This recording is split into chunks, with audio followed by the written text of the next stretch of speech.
Hey guys, tonight we're marching alongside the fearsome Mongol Horde to discover what eating on the move was really like. Forget lavish feasts, this was survival on horseback. Warriors carried dried rations like curd, meat, and even fermented mare's milk, while their herds provided fresh supplies whenever needed. Meals were quick, practical, and often cooked over simple campfires, keeping the army moving fast across endless steppe and conquered lands. If you've ever wondered how the Mongols fueled their unstoppable conquests, this story will show you the gritty reality behind their legendary endurance. Before we begin, don't forget to like, subscribe, and drop a comment below telling us where you're watching from. Let's dig into the rough rations of history's most unstoppable riders.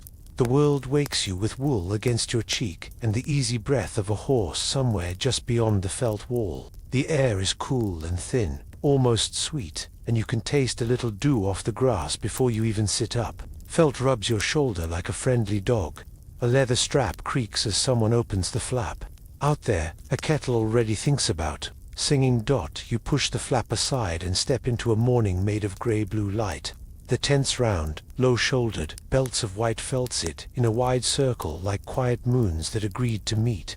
Beyond them the herds, right moving shadows across the plain, heads down, tails brushing, hooves gentle in the damp. Cooking spots are small and tidy, each with its own blackened tripod and a shallow fire that leaves more heat than smoke. Dried dung crackles politely and keeps its secrets. You run a hand over the felt at your doorway, dense, springy, warm. Even in a thin wind and feel the day nod at you that this is a mobile town that can stand up and walk. The tents come down in breaths and rise again in new grass before the sun changes its mind.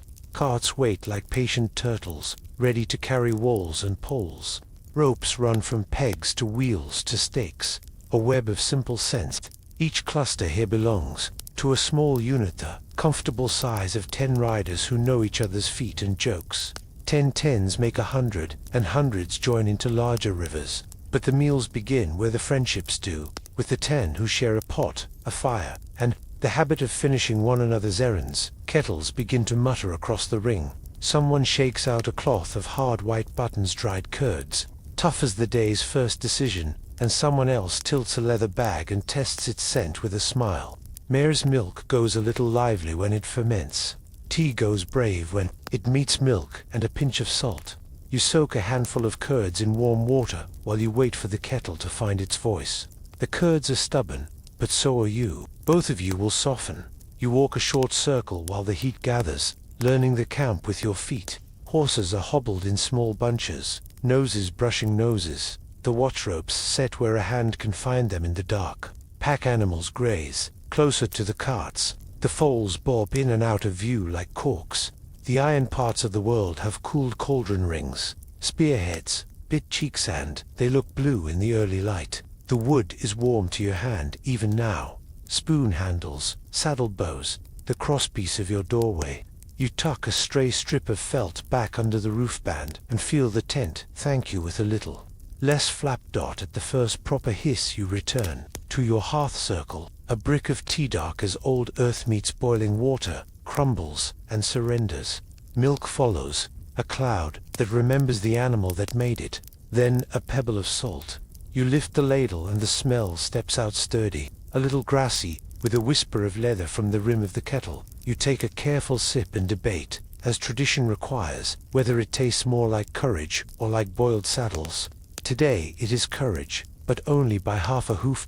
Breakfast is a pocket-sized operation. One friend shaves a strip from yesterday's dried meat and lets it swim in your cup until it forgets how strict it was. Another crushes a curd button between stones, making a pale crumble that will melt into the tea and thicken the morning. You add a thumb of fat, watch it glaze the surface, and feel your chest go ahead, and forgive the wind for being brisk. The first swallow is warm and salty, and very awake. The second is mostly gratitude. The meat yields a little the curd size, and disappears. No one shouts orders. They just count quietly and move. The 10 who share your fire pass bowls and fill them in the same rhythm that later will tighten girths and check saddlecloths. One ladle for each face, then one for the pot. That will travel, because the road likes a second breakfast. Across the circle, Another group year, hundreds neighbors works the same pattern, 10 and 10, pots chiming like agreeable bells. The way you eat teaches the way you ride. Small shares often, nothing wasted, every hand a useful hand. You glance along the line of fires and see the same picture repeating. A spoon laid on a clean stone, a knife passing from palm to palm, a wooden bowl rubbed smooth by the same family of thumbs. The felts at each doorway are rolled back, inviting the day to come inside and sit. Smoke goes sideways, not up. A quiet ribbon you can walk through, without telling your hair. Someone's dog sneezes at the milk, and decides to forgive it. A child counts curds into a leather pouch, and takes the task as seriously as a treaty. You eat, leaning on one knee, bowl warm in both hands, and watch the herds. Horses breathe steam that looks like little ghosts, escaping each a wish for grass and clear water. You've learned that horses eat before people ride, and so some of your group are already out, nudging the herd to better patches, checking hooves for yesterday's arguments. The grass sings under the wind like low strings. You tilt your head to hear the tune better, and the world answers with a soft whickering from beyond the tents. You have a quick lesson for the new boy attached to your 10. You point with your chin to the way the kettles sit inside the windbreaks, so sparks can be shy.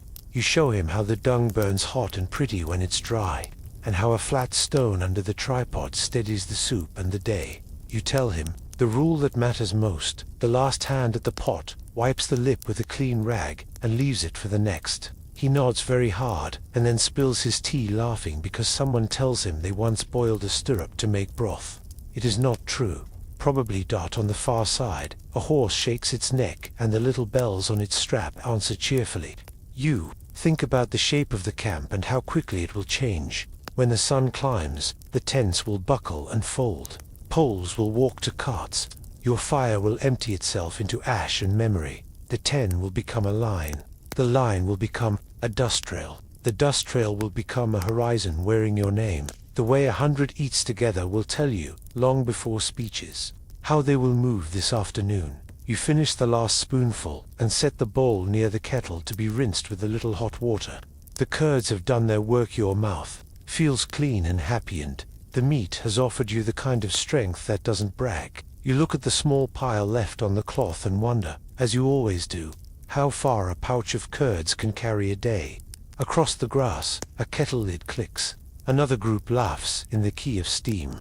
The wind fingers the felt skirts and decides they look fine just as they are. A rider from your 100 passes through the circle, counting tents without moving his lips, and touches his cap. "Half an hour," he says, which means the herd is content. The scouts are listening, and the path ahead has chosen to be polite for now. Your 10 moves through the motions that make departure feel like nothing at all. Bowls wiped and nested, tripod cooled and lifted, ash smoothed out with a heel. The little fire makes one last friendly noise and goes quiet without complaint. Leather, wool, would iron. Your hands read the day in these 4 words. The saddlecloth shakes and falls right. The girth strap slides sure. The iron bit clinks against a tooth and your horse huffs forgiveness. You rub his neck in the place that makes his skin ripple and promise to add a handful of grain to your list. If you find a market before night, a sparrow lands on the cart handle and declares itself the inspector of ropes. You pass the inspection by ignoring it. Now the part of morning that feels like opening a familiar book, kneeling by your saddle to check the pantry you carry on your hips. The leather bags hang where your hands expect them, one for food, one for tools, one for the tricky things that don't like to be named out loud until you need them. You settle onto your heels, pull the throng free, and breathe the quiet, dry smell that means today won't go hungry. The curds click softly like polite stones. The meat answers with nothing at all, which is its way of saying it will speak later. In broth, the little packet of salt pretends to be innocent and is not. Somewhere beyond the ring, a kettle gives a last hiss and then rests, and the wind remembers to be gentle again. You look up, thumb hooked in a strap, and watch your 10 come together, without needing to be told. A laugh, a check of stirrups, a hand to a friend's shoulder for that small, grounding squeeze. The morning is ready to close its page and make room for the road. You tighten the thong, test the knot with 2 fingers, and reach for the next bag. already tasting the dust and the stories that ride inside it. Your fingers find the second pouch, by memory the soft pebble-weight one that rides just behind your knee. The thong slips loose, the flap sighs, and the breath of the steppe skims across your stores like a cautious inspector. Inside is your traveling kitchen in pieces. Meat turned into thyme, milk turned into stones. A small sun of fat wrapped in cloth, a moon-pale pouch of grain. The wind nips your ear as if to say, count carefully. You do. You start with the meat, because the meat likes to start things. Bought strips cut thin, salted, then dried until they remember storms without getting wet, lays in brown light. Sheets that flake at your touch. Each shard is a promise compacted. Each sliver is a day you already won. You lift one to the light, and it turns the morning amber along the edge. When water kisses it, it will remember how to be meat again. On the march, that is the alchemy you love best. Light and lasting turning, with heat and patience, into broth and strength. Next comes the bag of curds, heart little moons, sour and clean, made when milk is coaxed into solids and set to dream. In the dry air, they knock together softly, an edible abacus.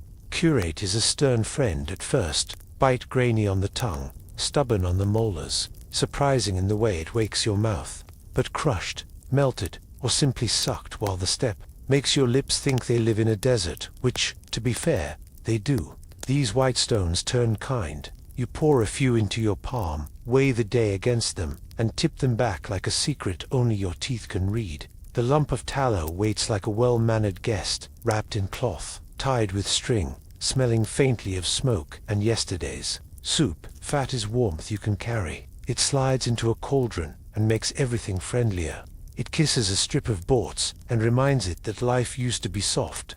It even burns in a pinch, a stubby candle when the felt flaps mutter and someone misplaces the lamp. You cradle it for a moment the way you might hold a chick and then nestle it deeper, feeling wealth in a form that doesn't clink. At the bottom of the pouch, your hand finds the grain, a small sack of millet, round and earnest.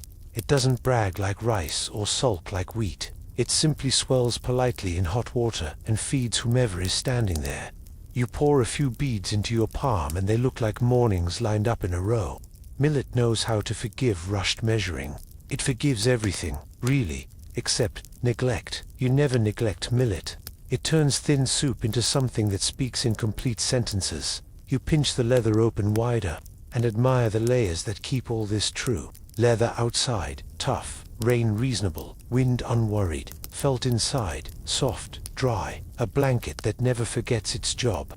Between them, simple string that makes sense, no matter who is sleepy. You've learned to tie with eyes more than hands to. Loops, a twist, a tuck, and the knot remembers you even when your fingers don't. You label each bag in a code only you can read. A smudge that means meat, a scratch that means milk, a knot turned left that means sun in cloth. It is a perfect system. Tomorrow you will swear someone switched your marks in the night. They didn't. The wind just looks like a prankster when you are hungry. The water skin rides opposite, a friendly counterweight whose round sides have rested against your leg for so many miles your bones have opinions. The stopper is a wooden peg wrapped with a sliver of felt. You made it that way because wood swells while leather breathes, and between them leaks lose their courage. A pinch of salt lives in a tiny horn tied to the same strap.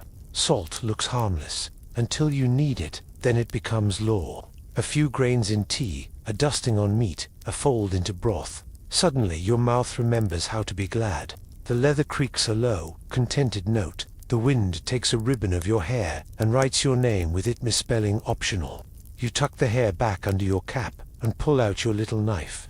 The one that has shaved meat, thinner than dawn, and cut thongs clean. The blade's edge whispers against a sheet of boards. Flakes fall like brown snow into your palm. You can almost hear them soften in your mind's pot.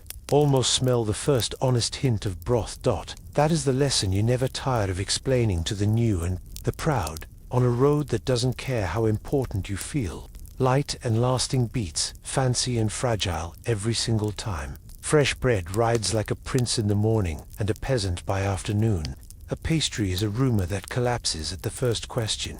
But dried meat, curds, fat, milities are the long conversation partners. They survive falls, forget insults, and forgive cooks who stir with their own spoon handles. They also don't mind small fires, a handful of dung, a little windbreak, and a pot that learned patience on someone else's tripod. You tilt your palm and let the meat shards slide back into the pouch, then tuck a few curd buttons in alongside, as if they needed a chaperone. The felt lining strokes them both like a grandmother. The tallow you rewrap with reverence and a double knot, because fat likes to say hello to everything if you turn your back. The millet sack you squeeze until it sighs and settles. A last check. Salt horn tight, water skin cool, cup hooked to the saddle where a blind hand can find it. The pantry closes with a neat kiss of leather, and you touch the knot one more time. Because superstition is just experience wearing a charm. You glance along the line of your 10 and see the same ceremony repeated, each with its own tiny variations. One rider labels with colored thread in the seams. Another ties a horsehair tassel on the meat bag because he swears it makes the boats braver.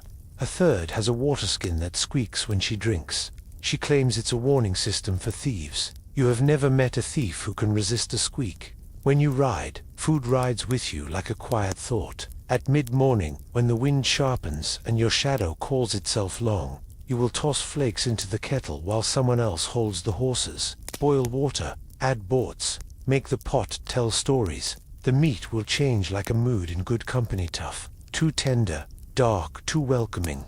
A pinch of salt will turn steam into smell. A thumb of fat will give the surface a friendly shine. Millet sprinkled like small rain. Wild onion, if you're lucky. A handful of greens if the river had a kind bank. In 10 breaths, a thin whisper. In 100 bowl. That explains why maps were invented. Sometimes there is no time for a fire, and you make the road do the cooking. You pour hot water into a lidded cup, add shaved meat and a crushed curd, wrap the cup in felt, and ride on with it tucked against your belly like a small, useful secret. By the next slow hill, the cup will open to a broth that tastes like something simple, remembered well. You'll share, of course. Food only becomes a meal when a second bowl appears. The clean bite of wind reminds you that mouths need more than salt and steam. You slide a hand along the saddle to the strap, where another skin hangs the milk one. Its leather darker from the living it carries. The herd women filled it at dawn and beat it with cheerful cruelty, while you tightened girths, swinging it by its handle to stir the world inside. Mare's milk transforms quickly when it travels. The steppe likes to ride, even in a bag. You squeeze the skin gently and feel the lively slosh greet your palm. Before you drink, you tuck a few more curds into the small side pouch, because later you will pretend to count, and really you will be reassuring yourself that tomorrow exists. You check the thong on the millet sack, yet again Ripper knotted. Now, the knot looking proud of its own vocabulary. You find, with unsurprising surprise, that the labels you drew in charcoal this morning already looked like the handwriting of a stranger. You translate them with your nose and smile at your own cleverness and your own predictability. Both are old friends and both pack well. Your horse flicks an ear toward the herd, where a foal is discovering that legs are riddles. 2 tents away, a kettle lid taps a tiny impatient rhythm. Somewhere else, a spoon clinks the way spoons do when they are counting. The step wind changes keys, and the leather straps answer. All this is ordinary, and ordinary is wealth. You lift the milkskin, thumb under the strap, and bring the mouth to your lips. It smells faintly of the mare, and strongly of the day's beginning. Tonguey, faintly fizzy, like a story that has already learned a laugh. The first swallow cools and warms at once, a trick some drinks never learn. The second swallow tells your shoulders to stop wearing your ears as hats. The third swallow earns you a pale mustache that you will deny until someone points. And then you will claim as rank. You pass the skin to the next hand and watch it travel a small circle inside the larger one of horses and tents and horizon. This is how the march eats, from palm to pouch to pot to palm again. Your pantry is a loop, not a box. You secure the milk strap back on its peg, wipe your mouth with the inside of your wrist like a child, and let the mare's soft calls thread through your rib cage the way songs find rafters. The morning breathes out, the herd lines up with the sun. The 10 lean into saddles that remember specific bones. You pat the food bag once, as if praise could keep out rain, and the felt accepts the compliment with its usual dignity. The wind trims itself to travel. The straps speak in leather, and your horse settles. The day has its flavors stacked. Salt, waiting, grain patient, meat ready to be reminded, milk already smiling. You let the cups go swarm fade from your hands, and reach back for the milkskin again. Curious whether the next sip will taste more like the mare or the morning, you lift the milkskin with your thumb under its strap, and your palm spread to feel its life. The leather is warm where the sun touched it, cool where it leaned against the tent pole. Inside, the mare's milk talks in a language of slosh and hush, the sound of a small tide changing its mind. When you press the sides together, the drink answers with a soft fizz, as if it remembered a joke and wants to tell you first. You bring the mouth to your lips, and the scent is clean and grassy, like the breath of a foal after it naps in clover. The first mouthful greets you with a Thames that stands your attention up straight. It tickles at the edges, a friendly prickle while the cool slides down easy. You pause, swallow, then find that the drink has left a pale mustache across your lip. You wear the decoration with dignity for at least 3 heartbeats before wiping it away with the back of your hand. Because tradition demands both pride and hygiene, the second mouthful is braver and tastes faintly of the ride to come. By the third, your shoulders decide they can drop from around your ears and behave like shoulders again. Kumis prefers to travel before it travels. The herd women filled this skin at dawn, after the foals took their first polite share. A bit of yesterday's batch, the starter, older and wise, went in to teach the new milk how to be lively. Then the bag hung by the doorway where everyone passing could give it a playful thump, or it rode on a saddle where the horse's motion did the stirring. Fermentation is just the milk discovering its second music. Tiny helpers eat sweetness, and make bubbles and sourness, which bad things don't enjoy. What began as plain becomes spirited and safe. Day after day, when the bag comes down, someone sets the wooden churn stick inside, and gives a rhythm to the morning up-down, twist, laugh, pass. The sound of the paddle is a kind of clock for camp. The older hands test by ear, you test by nose. Both methods agree. It's ready when the scent sharpens but stays friendly, and when the foam glows like a cloud with opinions. The first dip of the ladle goes to the ground, one quiet splash for the earth and the sky, and for anyone you wish were here to drink with you. The second dip goes to the eldest nearby. After that the ladle travels the circle, clockwise, because stories and drinks both prefer a path with manners. You sip again, and the little fizz nudges your tongue as if asking whether you slept well. Fermented drinks are clever like that. They turn a short-lived thing into a companion that can handle the road, the heat, and the forgetfulness of wells. The sour keeps mischief away, the bubbles keep courage awake. The faint warmther kind you feel more in the face than the head reminds people to sing in keys they all know. A waterskin can go wrong quietly. A milkskin announces its health with smell, sound, and a light, agreeable sting. Your gut listens, decides this is good, and sends gratitude outward to your fingertips. Cups appear the way birds do when grain is on the ground, humble, carved, familiar. Some are polished horn, some are wood with rings worn by many thumbs. One is a tiny bronze treasure that clinks when it laughs. You pour for a friend and watch her lips form the little O of first taste. She gives you the look that says she remembers last season's batch that leaped like a foal. This one is kinder, more like a gelding with thoughts of shade. Somewhere, a cousin throws in a handful of dried berries to make a festive version. You suspect they were meant for porridge, and forgive the theft in advance. Kumis is only one part of the day's small dairy orchestra. After the morning churn, the cream that gathers becomes butter, if someone's elbows volunteer. Butter is yellow patience you can spread. It keeps spirits from sulking when the wind won't stop commenting on your bones. The thin, sour liquid left behind way goes to soups and stubborn thirsts, and sometimes to the tender skin of a saddle sore, which appreciates kindness in any form. Milk curdled and strained becomes cheese you can slice. Pressed and dried, it becomes the hard curds you carry, stones that melt politely when placed where simmering water can whisper. At them, you watch a child turn a curd between small fingers as if it were a game piece, then pop it into his mouth with the seriousness of a scribe sealing a letter. He makes the face everyone makes the first time surprise at the sour. then the slow yes of understanding. You give him a sip of kumis, and the face returns, but this time with a giggle that shakes the cup. The women nearby smile without looking, up from their work, their hands braid rope, fold felt, tie knots that will solve tomorrow before it's asked a question. The camp feels well fed even before the bowls appear. You pass the bag to the next neighbor and watch her check the foam. The way a baker checks a dough without poking too hard. She murmurs a thanks half to you, half to the mares and tips, a bit back into the ladle for an absent brother. You pour one for the man who sharpens iron, and one for the old herder whose knees forecast weather as accurately as any cloud. The circle hums. Kumis is not a king's drink here. It's a village. In a bag, it loosens tongues without stealing judgment, and it puts a shine on simple sentences like tie that line and don't forget the salt horn. For the newer rider standing near your elbow, you make the lesson plain. Fresh milk spoils. When the sun wins, sour milk wins back. You say, the little bubbles are proof of the winning. He nods with solemn eyebrows, and then, because he's young, asks how many cups make a song and how many make a nap. 2 for a song. You answer, 3 for a better song you will not remember. He laughs and resolves out loud, remember, which is how you know he will not. Someone pats his shoulder and hands him water next, because kindness and supervision travel together.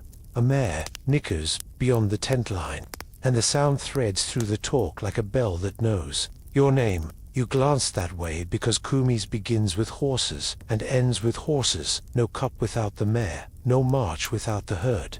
The foals have finished their breakfast. The women will milk again before the sun goes high, and both foal and human will be pleased with the arrangement. It's a bargain old as hooves. We take gently, we give care, everybody moves. The bag in your hands is a soft record of promises kept at sunrise. Between sips, you help tilt a second skin to refill the first. The leather lips kiss, white lines. The seam, you wipe it with felt, as automatically as breathing.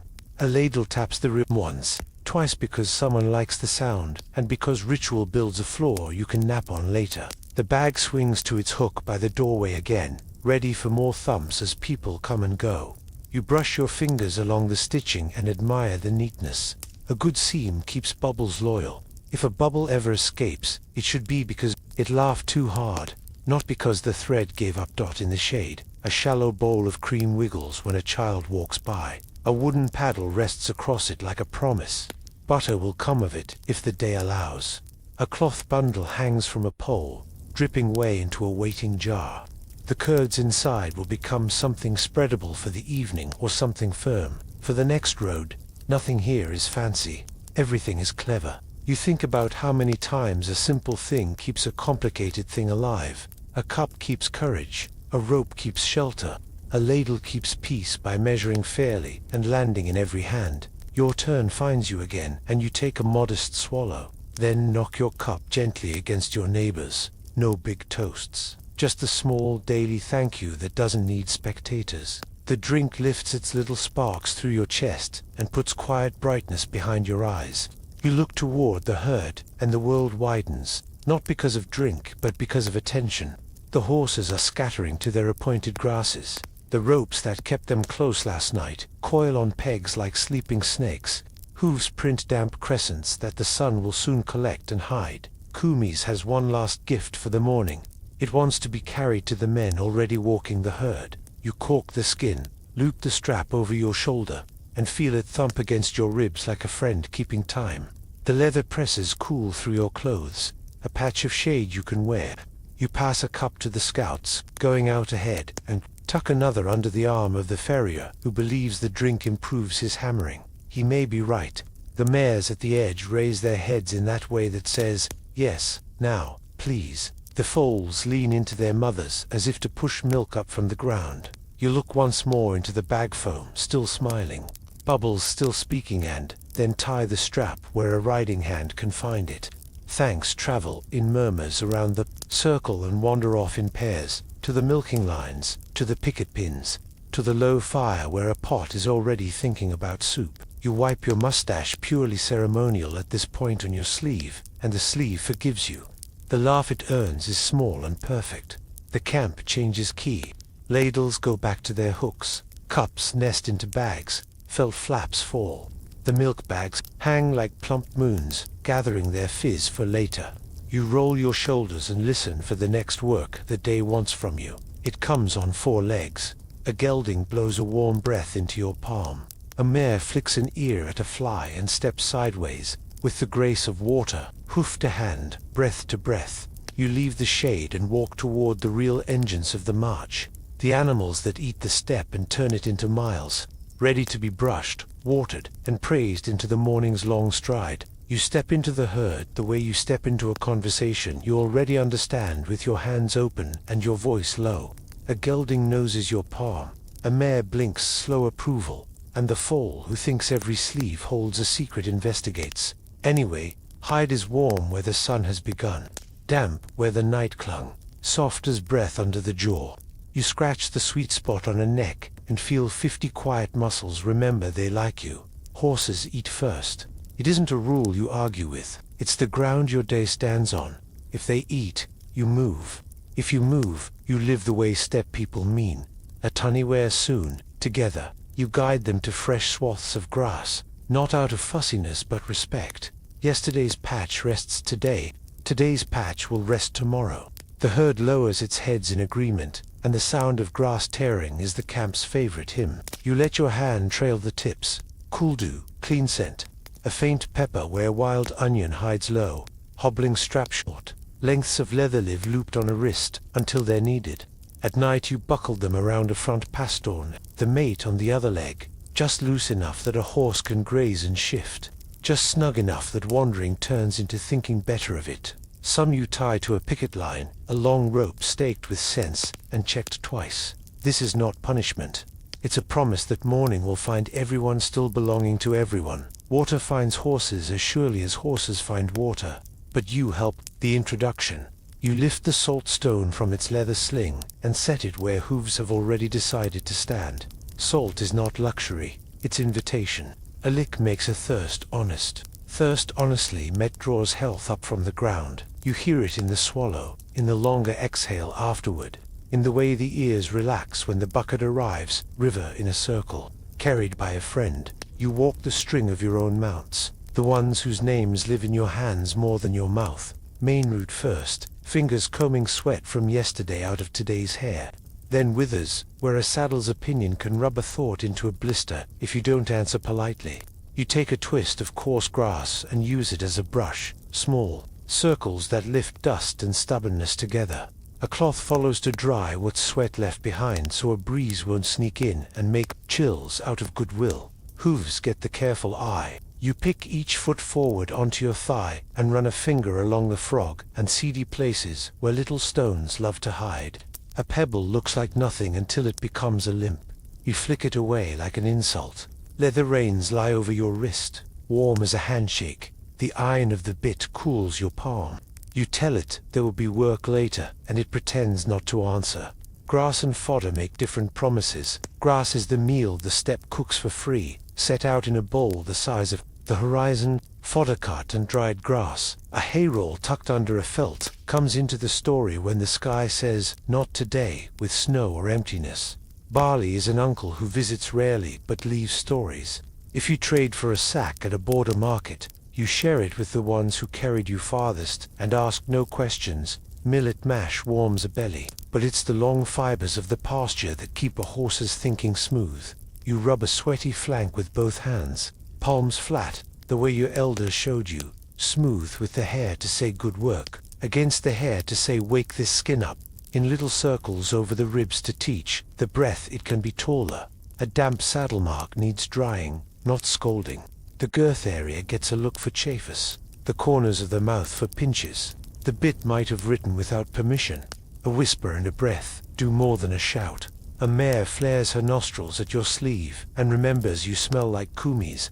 She forgives you for it by resting her chin on your shoulder. You lean a moment and let her heartbeat report in, steady, interested, ready to translate grass into distance. The fall bumps your hip with the subtlety of a drum. You teach it about personal space the way all good teachers do, by moving your feet to demonstrate the idea. Sometimes the steppe writes a difficult chapter. You plan for those days before they arrive, and you speak of them softly when they do. In true hunger or long raids, when fires are far and meat is a rumor, a rider has an old, careful tula, small lancet, clean and respected. You hold a horse's neck where the big vein runs like a blue line under good skin. A quick prick, the gentlest press of a cup, and a small measure of warm life, no more than what a foal might ask in a minute, becomes food. You mix the richness with milk or water, salt if sense says so, and you drink not as a thief but as a partner. With thanks you say out loud. Grease seals the tiny wound.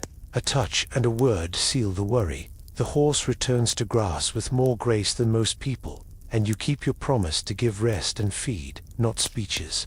The next day you do not boast about this practice. You file it with other synonyms for survival, sharing a cloak, riding, in silence when silence is the strongest thing a person can carry, pointing a stranger toward water before pointing yourself. You think of it like winter, not a friend, not an enemy, but a season that knows your name. The herd shifts when a cloud hides the sun, weight moving in small landslides of hoof and hair. You sort your mounts into morning and afternoon, the quick one for scouting, the calm one for long straight paths, the sturdy soul who doesn't mind wearing the kettle in a net when soup wants to travel. Rotating them is kindness that spends his interest later. No one horse carries the hour that breaks another hour. You run a palm along a belly and feel grass turning into miles already. A shout that is mostly laughter bounces from the tents to the herd and back again. Someone's hobbled comedian has learned how to hop forward with the rhythm of a drum. You untie him and scold his cleverness with a scratch under the forelock. The strap gets a new hole.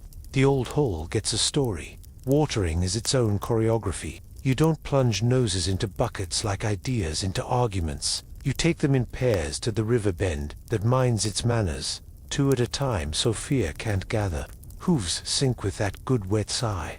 Lips ripple the surface. Eyes watch the opposite bank because eyes are old and water remembers surprises. Back at camp you tilt a bucket into the big wooden trough you carried because carrying is lighter than thirst. The planks swell, seal, and sing a little as they work. Salt returns, and with it the long, unhurried chew that makes a horse look like it's explaining philosophy to its jaw.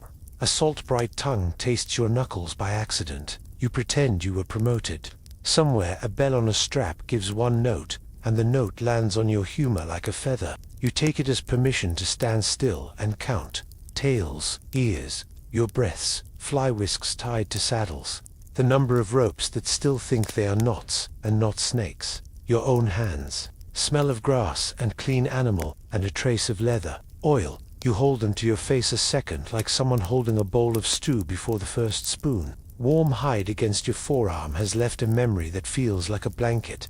You wrap a rope coil tighter and feel the tidy strength turn in your fingers. This is the part of the day that teaches the rest how to behave. When the herd's first hunger has passed and muzzles lift to say so, you walk them outward another few spans of grass. Then leave the quiet ones to the quiet patch and bring the workers back toward camp. Hoofbeats thud with assurance, a drum you could set soup to if you were bold enough to balance a pot on rhythm. The picket pins go in where the ground says yes. The lead ropes lie where feet won't disagree. A last hand along the neck, a last check that the saltstone will be still there.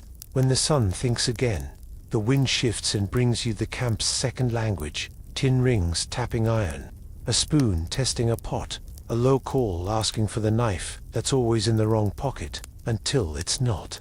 The mares glance over their shoulders, satisfied. You give a small bow to the herd because thanks is lighter than pride, and travels farther. You gather the dry cakes that slept under the cart axle and feel their clean crumble in your palm dung, cured by sun and sense into the steppe's favorite. Fuel, it burns hot, quickly, without tattling to the sky. You tuck them into a basket with felt scraps for shyness and drift back toward the ring of tripods, where a circle of stones already knows its job and a kettle has decided to forgive your lateness. The herding part of your morning folds like a well-used blanket.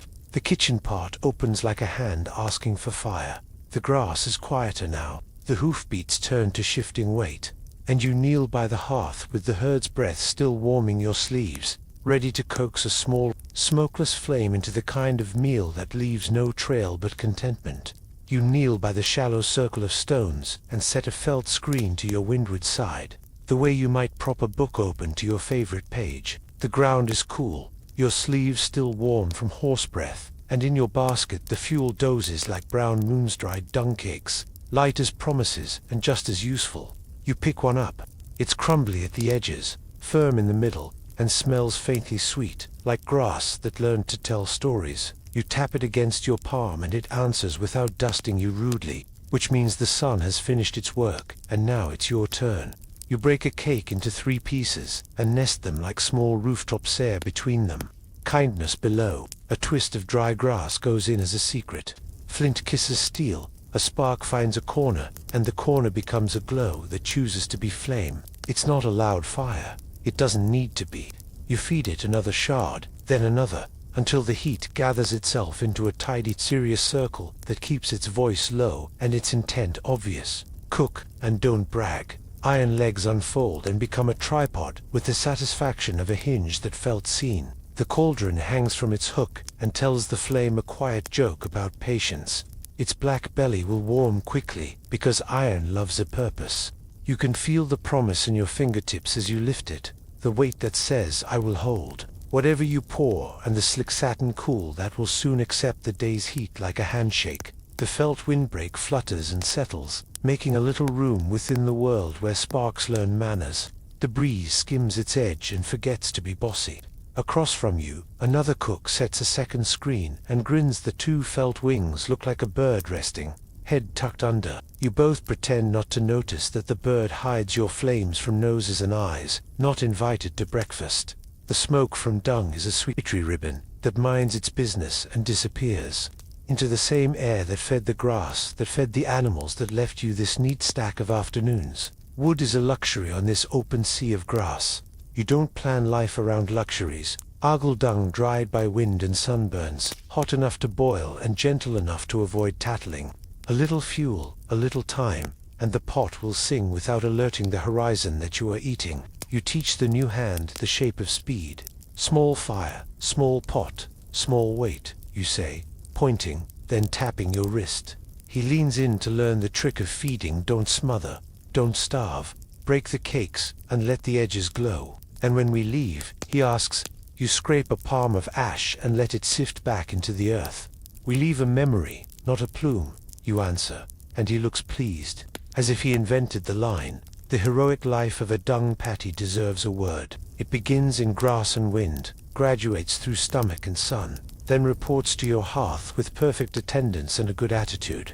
It shoulders the iron, keeps soup honest, and retires as ash you can scatter with the sole of your hand. If medals were sensible, you'd pin one to each cake before breaking it. Instead, you break it and say, "Well done," in your head, which is the steppes version of a parade. Water ladles in with a hollow note. The cauldron changes color where the heat climbs its sides, black to gray to a brown that remembers the forge. You lay a skewer across the rim like a bridge for your spoon to rest onward against iron. No argument. A single onion root, traded last market, waits like a small miracle. You trim it with care and set the greens aside for a later boast. Millet stands nearby in its little sack. Being modest and inevitable, you keep the flame trimmed, the way you keep a horse's pace, never all at once, never half asleep. The felt screen breathes in and out with the breeze. It makes a soft flag that stands for quiet hunger getting what it needs. The ground under the stones warms and hardens, sealing its agreement with your plan. Above, the cauldron's bottom takes on that particular glow that cooks can feel with their eyes closed, ready for the first test splash that will hiss, agree, and disappear. We cook this way for reasons so simple sleep could understand them. Small fires are quiet and quick. They use fuel the earth offers every hour. They clean up in a gesture. A moving camp must be able to stand up and walk without leaving a paragraph behind. A little ash, scattered, is a comma at most. When orders whisper and the road shrugs and says now, you don't argue with your own hearth. You fold it, shake it, and go. You drop in a thin splash of water and it leaps to steam perfect. From the saddlebag you bring the meat that lives as paper until it meets heat. Boards dark and light, salted and dried, a map that folds into soup. Your knife knows this dance. It skims the sheet and shaves it into drifting flakes that fall like brown snow into your waiting palm. The smell rises at once, a shadow of roast, a rumor of yesterday becoming today again. Before the meat, a thumb of fat. It slips into the bottom of the pot and melts with the smugness of something in its element. The first flakes follow. They kiss the pan and learn a new language. A heartbeat later, water, then more water, and the sound changes from sizzle to murmur, from brag to story. Steam blooms with the faint sweetness of dung smoke and the good brunest breath of warming iron. You stir once, twice, the way you would pat a horse's neck to say, "I see you." Across the circle, a second tripod lifts a small kettle that belongs to tea. A third balances a short skewer that will carry meat if luck wanders by. You keep your eyes on your own flame, but your ears count your friends. One crackles slower, one faster, all of them behaving. Fires have personalities. The felt screens make them decent neighbors. You tell the boy why the pot hangs and does not sit. Iron on stones is fast, but flame licks and forgets its manners. Hanging lets air speak. It makes simmering easy, and simmering is how Bortz remembers tenderness. When you need a boil, you lower the hook a notch. When you need a listen, you raise it. This is cooking the way a rider rides, with small adjustments, attention, and the belief that too much force makes everything worse. The broth begins to find its color teed dark along the edges, a friendly brown toward the middle. You scatter a small rain of millet and watch each bead turn from hard idea to soft sentence. If you're lucky, you'll add a scrap of onion and the last of the wild greens someone swore were not bitter. They are slightly bitter, in the way that makes soup sound more interesting. A pinch of salt, the patient friend. The spoon reports back, thicker, happier, nearly ready to become the kind of meal that argues with the wind and winds. A tiny plume of steam escapes and unrolls toward the sky. It looks like a thought leaving a head. You shift one shard of fuel with 2 fingers and the fire answers, grateful. You're careful with the cakes. Stirring them inside the pile gives more heat than stacking them too eager on top. You learn a lot about people from their fires. You learn a lot about yourself, and then you decide to be kind. Clean up for these hearths is a lesson in vanishing. When your pot leaves and your spoon finds its place on the strap, you'll lift the warm stones with the back of the spoon and scatter the ash with a half moon of your palm, then scuff the ground the way a horse scuffs flies. If there's a hush about the place afterward, it's because the land appreciates being returned to itself so soon. Your felt rolls, your tripod folds, your basket closes. Your breakfast gives no speeches about where it was born. A neighbor sticks his spoon in your pot and lifts a look that asks, without asking. You nod. He tastes. His eyebrows report good news. You hand him the smudge of salt to finish his own pot, and he returns it with a blessing disguised as a joke about how the heroic dung cake deserves a softer bed than a stone ring. You tell him to knit it a blanket. He tells you to keep stirring. The broth is nearly itself. The meat has let go of yesterday. The millet has decided to be here now.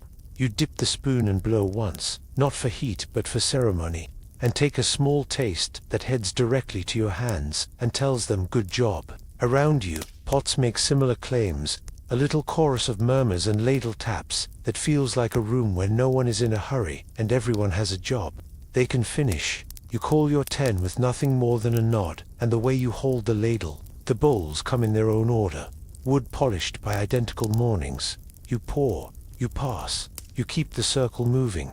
The first sip around the ring is always quiet. The second comes with soft sighs. The third starts somebody's best story, usually about a horse that understood grammar. You listen with the part of your ear not occupied by the broth telling you how a little more salt would make it sing. Bort's shavings fall from your knife into the pot like a last friendly snow as you feed the second round. The felt screen breathes, the iron glows, the fire keeps its calm. Farther out, horses turn their faces toward the sun and pretend they don't care about soup. You smile into the steam because this is the plain turned into comfort by 3 human inventions that fit in one hand: a blade, a pot, a knot. You rest the spoon across the skewer bridge and let the pot finish its sentence. The day will want your feet soon. For now, the camp is an orchestra of low crackles and skimming wind, of ladles tapping rims and bowls finding hands. You lift your knife again, set another sheet of meat against it, and shave with the steady, thin strokes that turn travel into tasteports falling, like brown petals into a broth that has already decided to be kind to everyone who shows up with a bowl. You shave the meat the way you might whittle a story thin, steady strokes, each shaving falling into the steam and disappearing like a good ending. The flakes hit the hot water and curl, then relax, and you can almost hear the dried days inside them drinking again. Sports is clever that way. It trades weight for time. When it meets heat and water, it remembers being muscle, being meal, being the thing your hands hoped for. A knob of fat slides from your palm to the pot, with the confidence of someone showing up early and bringing chairs. It melts into a soft glimmer on the surface, and the broth smell rounds out deeper, friendlier, less wind and more welcome. Your knife kisses a wild onion bulb, crisp and bright. The greens get chopped and set aside for the last minute, like a joke you plan to tell when the room is ready. Millet waits in its small sack, pretending not to be important. You tip a handful into your fist. Each bead is a dot on a map that leads from hunger to patience. It cooks quick, it forgives hurried measurements, and it doesn't ask the fire for much. When you scatter it into the pot, it vanishes, then returns as soft pearls. That thickened the broth without bossing it. Millet is the quiet hero, sturdy energy that feels like steady feet and clear eyes. The pot settles into its voice, a low, confident simmer that speaks in little bubbles against iron. Your face leans into the steam because that is the law. The heat writes a brief letter on your cheeks, and the scent signs it mitty green at the edges. A small sweetness from the dung fire that never forgets it used to be grass. You stir, and the ladle answers your wrist with a pleasant weight. Not heavy, not thin, just the heft that promises a bowl can be held in one hand while the other tightens. A girth. Dried food reinflates with simple kindness. Water goes in where dryness left rooms. Warmth opens doors. Time invites flavor to sit down. It's like watching a flat skin become a tenfolds lifting, space appearing, usefulness waking. The meat loosens its sternness. The millet swells. Without ego, the onions trade sharpness for conversation. You lift a spoonful and blow, ceremony more than safety, and taste the future where the wind matters less. You call your 10 with the oldest signal, holding the ladle like a flag. Bowls drift in from every angle, wood-rubbed satin by identical mornings. The first pour makes a neat hush. Steam halos faces, noses agree. A smile travels the circle faster than the broth does. You pinch in the onion greens at the last so they soften but still remember they once saw sunlight. A friend taps her bowl to yours, no toast, just timing and drinks, and the lines in her forehead decide to be hills again. You explain, gently, to the newest pair of hands, how one pot feeds 10. A small fire cooks a small truth, you say, and we pass it in a big circle, ladle to bowl, bowl to mouth, mouth to story.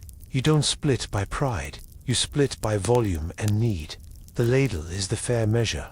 It remembers who got the generous scoop yesterday and who rode watch until the stars fell out of their chairs. When the ladle taps the rim once, twice, it's not scolding. It's the camp's heartbeat keeping time. Someone sighs the way people sigh when soup finds its job. Someone else calls it broth you can lean on, and you accept the compliment. On behalf of the pot, the grip on your spoon finds the sweet spot worn by your hand and 3 others before it. You announce, as the tradition demands, that this is the best soup within 3 horizons, and no one files a complaint. A fall nickers in the distance, and you choose to believe it was applause. You turn the hook a notch to lift the cauldron higher, letting the simmer soften. The second round goes richer. The millet has finished its change. The meat now forgets it was dry, and the fat and greens have shaken hands. The ladle's weight tells you without numbers that each bowl will land heavy, enough to be felt, and light enough to be carried into miles. You watch cheeks color with heat that starts in the stomach and walks outward like a friend who knows your tent without asking. Simple truths keep you honest. A small soup eaten hot is better than a large soup imagined. Fuel saved now is warmth later. Water measured today is horse as well tomorrow. You feel the circle absorbing these truths without needing them said. Even the dog understands, lying downwind so the steam can tell him stories without making him greedy. One bowl becomes 2. becomes a scrape along the rim to get the last good bit of millet that hid from the ladle. You lay the spoon across the skewer and listen to the pot's breath. A handful of ash will cover what little you leave. A scuff will erase your hearth's footsteps. The iron will cool fast. The tripod will fold like a spider being kind. When orders come, breakfast will be remembered but not visible. That is the art. Full bellies, clean ground. You fill a lidded cup for the road, the pot's second life. Sports is generous that way. It keeps speaking in a saddle cup, long after the tripod has gone back to being 3 lines and a hinge. You show the new rider how to wrap the cup in felt and tuck it into a net at the back of the saddle, where a horse's movement becomes the slowest spoon. By the next hill, the broth will have agreed to be even friendlier. Someone arrives late, with wind in their hair and the look of a person who found something worth looking at and then ran. You hand over the ladle without lecture, and they hold the bowl like an apology. The soup accepts apologies at any hour.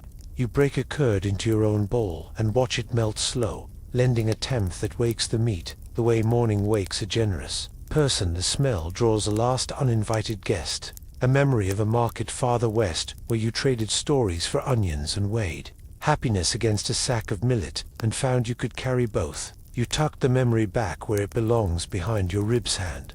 Let your mouth finish the work. Heat licks the chill from your hands. Salt draws the map of your face back into its usual lines.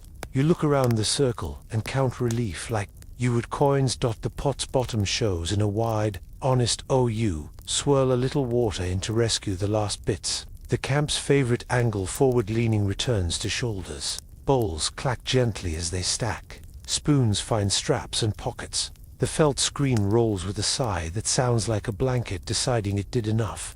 A cake of fuel breaks in your fingers into one last smile of flame, and then you smooth ash with your palm until the ground and the memory are the same color again. Now the eating becomes portable. You pour what's left of the broth into 2 cups that wear lids like helmets, tie their handles to a strap, and pass them to the riders who like to sip at the 3rd mile. The camp stands up without argument. Tripods fold. Cauldrons swing. Saddles accept their burdens with a creak of leather that believes in you. You walk to your horse with the taste of soup still speaking in your mouth, and a piece of onion caught in the place your tongue will rediscover later with delight. The kettle goes into its net behind the combat mount, who never minds being the kitchen. Your own cup tucks into the curve by your knee, where your hand can find it without your eyes needing to. The felt from the windbreak becomes a skirt against the breeze, tied smartly so it will not flirt with the horse's tail. One last pass of the ladle, like a benediction, across the empty pot. One last check that ash is ash and not ember. You hang the ladle on its strap and it taps metal with a tiny farewell. The circle that was a kitchen becomes dirt again, a rumor the wind can't prove. The line forms, your 10, then the neighbors, then the 100 threading itself toward the low gap in the hills. Hooves thud, reins whisper. The herd answers with quiet snorts and a tail swish vote of confidence. You swing up, settle your weight, and feel the cup's warm pulse by your knee as the pace finds itself walk. Then that easy rolling trot. You take the lid off with your thumb and sip. The soup has grown roadwise, meat tenderer, millet softer. The onion a friendly ghost. You pass the cup to the right, and it travels along the line without spilling so much as a syllable. Eating becomes the pause between hoofbeats, between thoughts, between the green of one valley and the blue of the next. The wind takes the last steam and tucks it into your scarf. Ahead, the path lifts like a quiet question. You answer with your heel, with your breath, with another sip. The camp's kitchen now riding with you in a warm, steady circle that doesn't need a fire to keep telling its kindly tale. The cup rides warm against your knee, lid turned with your thumb, steam slipping into the wind like a shy idea.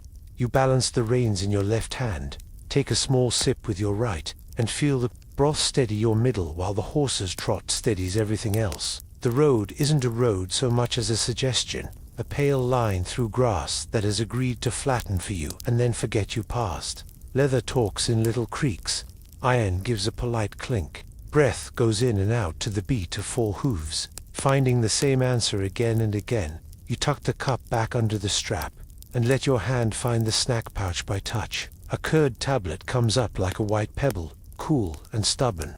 You press it to the roof of your mouth and let riding do the work, jaw moving in a small rhythm that matches the horse's shoulders. At first it's a stone, then a cloud, then a bright tang that wakes the back of your tongue and sends a little thread of cheer down your throat. You glance sideways at a friend who's doing the same, cheeks moving like thoughtful camels, and the two of you share the slow grin of people who know patience turns hard things soft.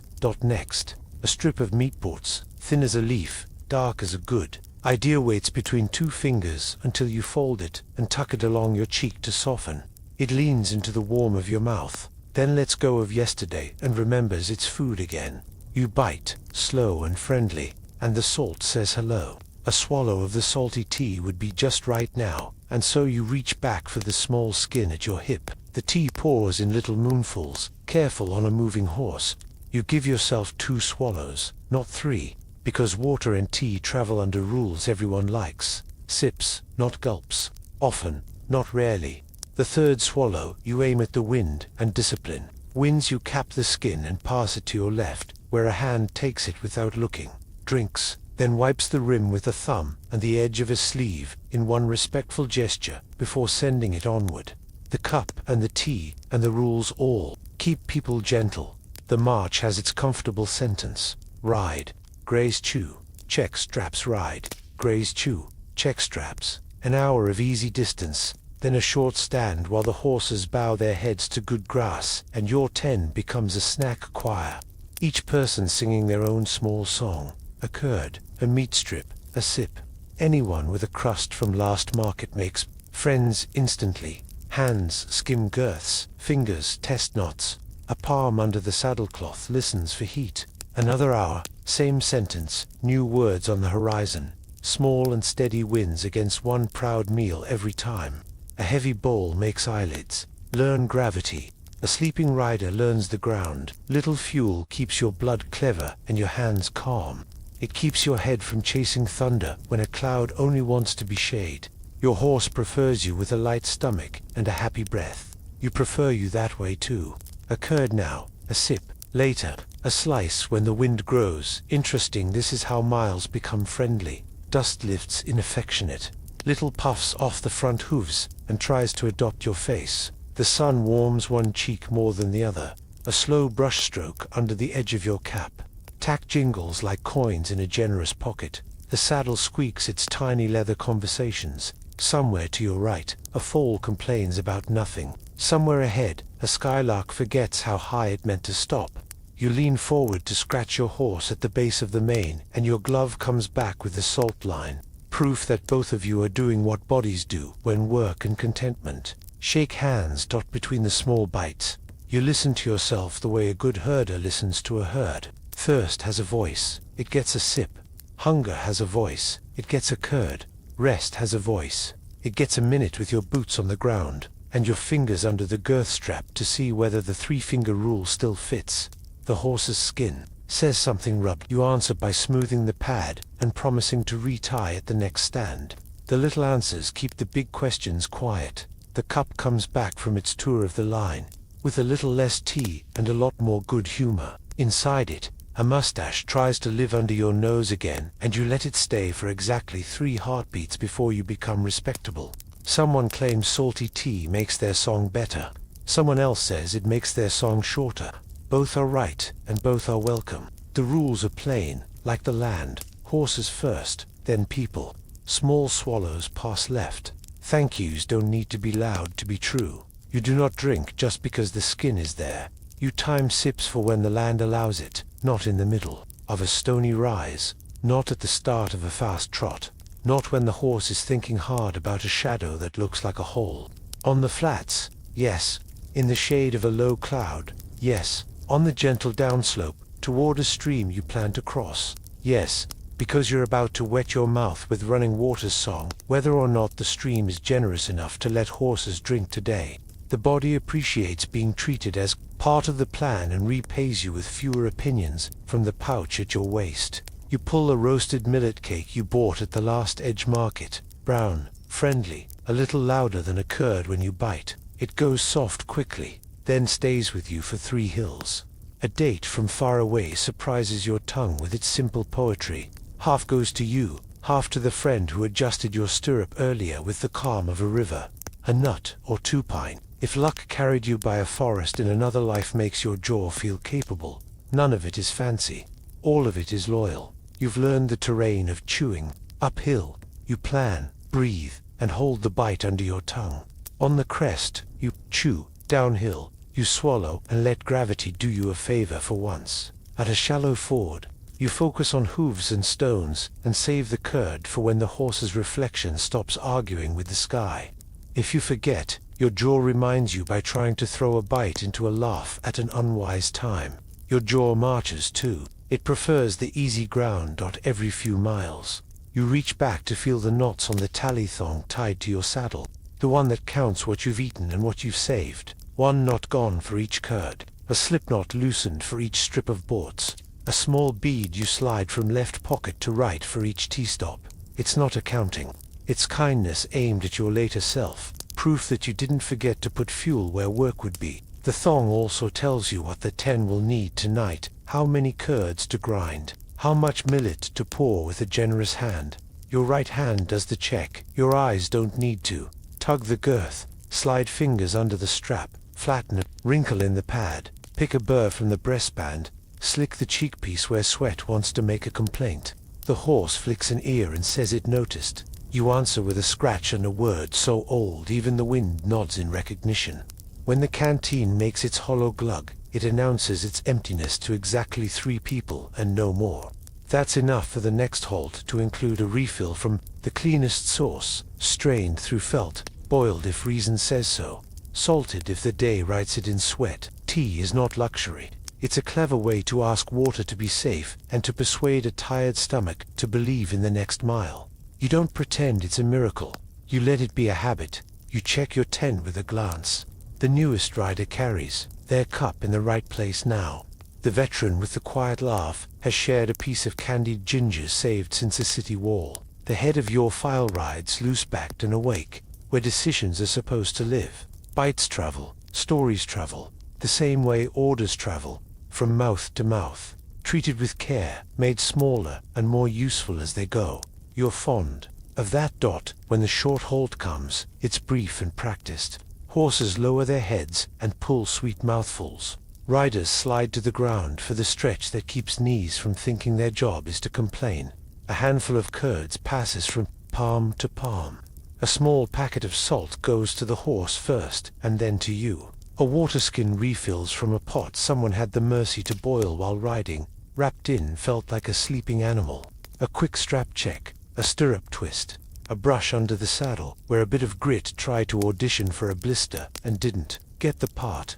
Then up again, the 10, a single thought bending at 10 different angles. By afternoon, the snack rhythm has become so natural you forget there was ever a time when you didn't eat like this. Your stomach never gets a chance to shout. It hums instead.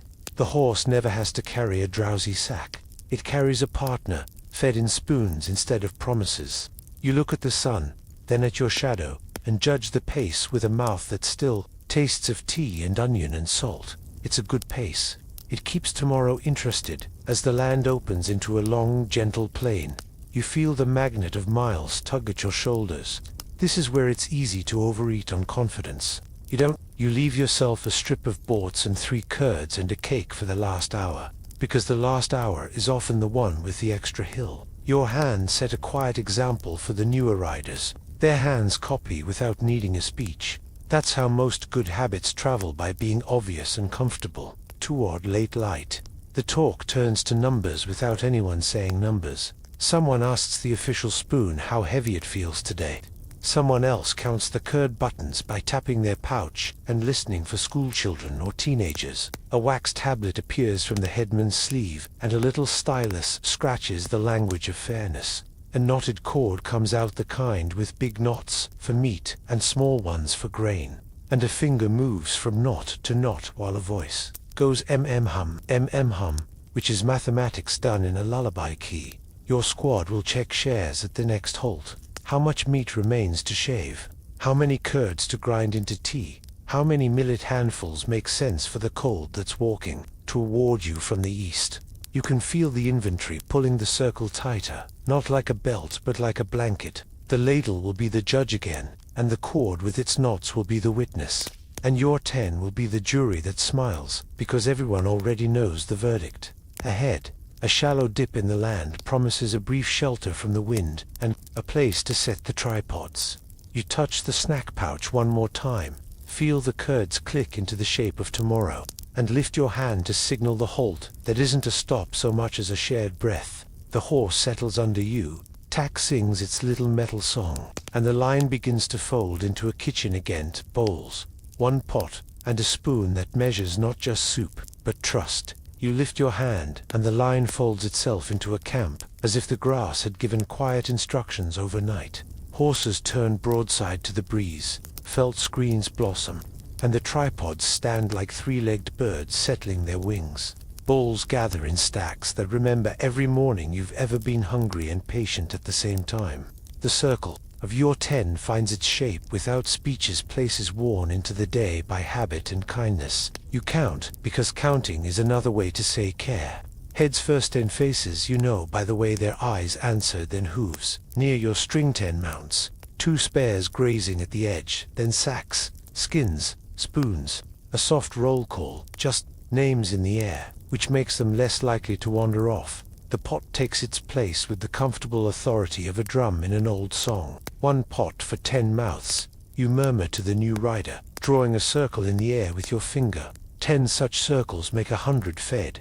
You point down the shallow dip, where 9 more little kitchens mirror yours, smoke barely visible, iron warming, hands moving in the same measure. You don't say decimal, you let the circles teach. From your pouch, the tally thong comes out, the leather strip with its language of knots.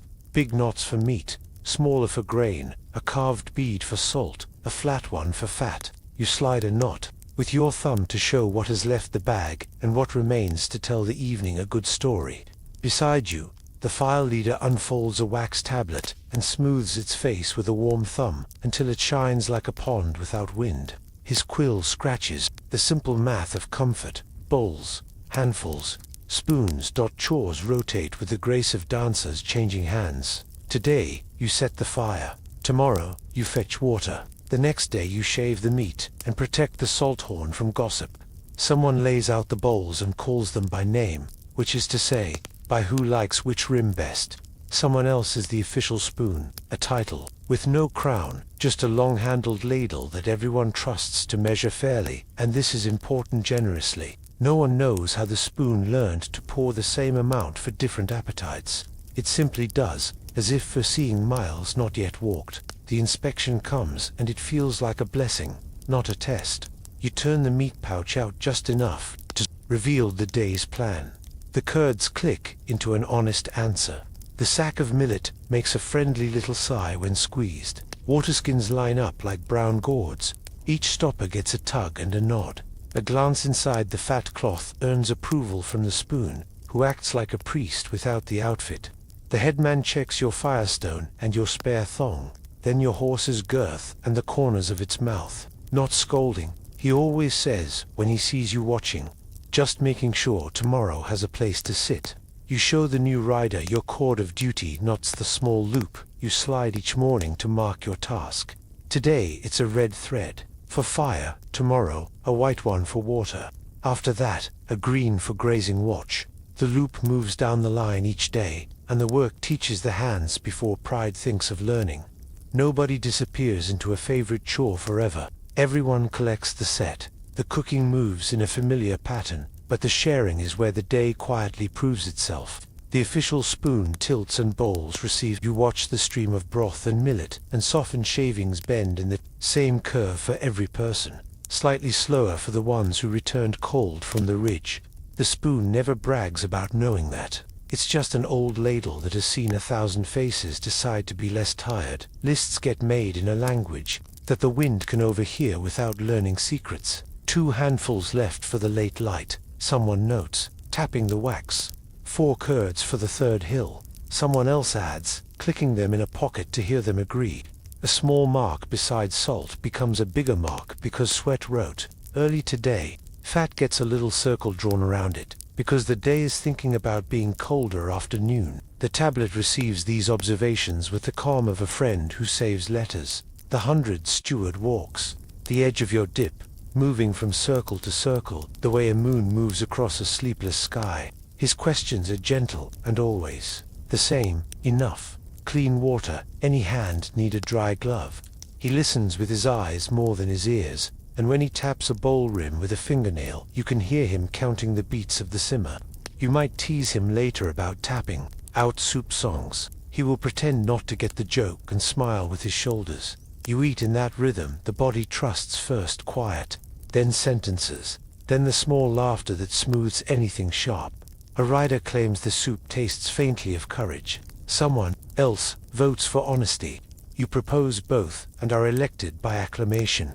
The curds you grind into the salty tea turn the drink into a gentle argument. Your stomach wins. You watch a young face brighten and file away the knowledge that a second ladle for them is worth a small debt repaid at the next waterhole. The spoon takes a lap through all 10 bowls, checking that millet hasn't staged a coup at the bottom, scraping out a fair share for the last in line, and leaving each rim tidy.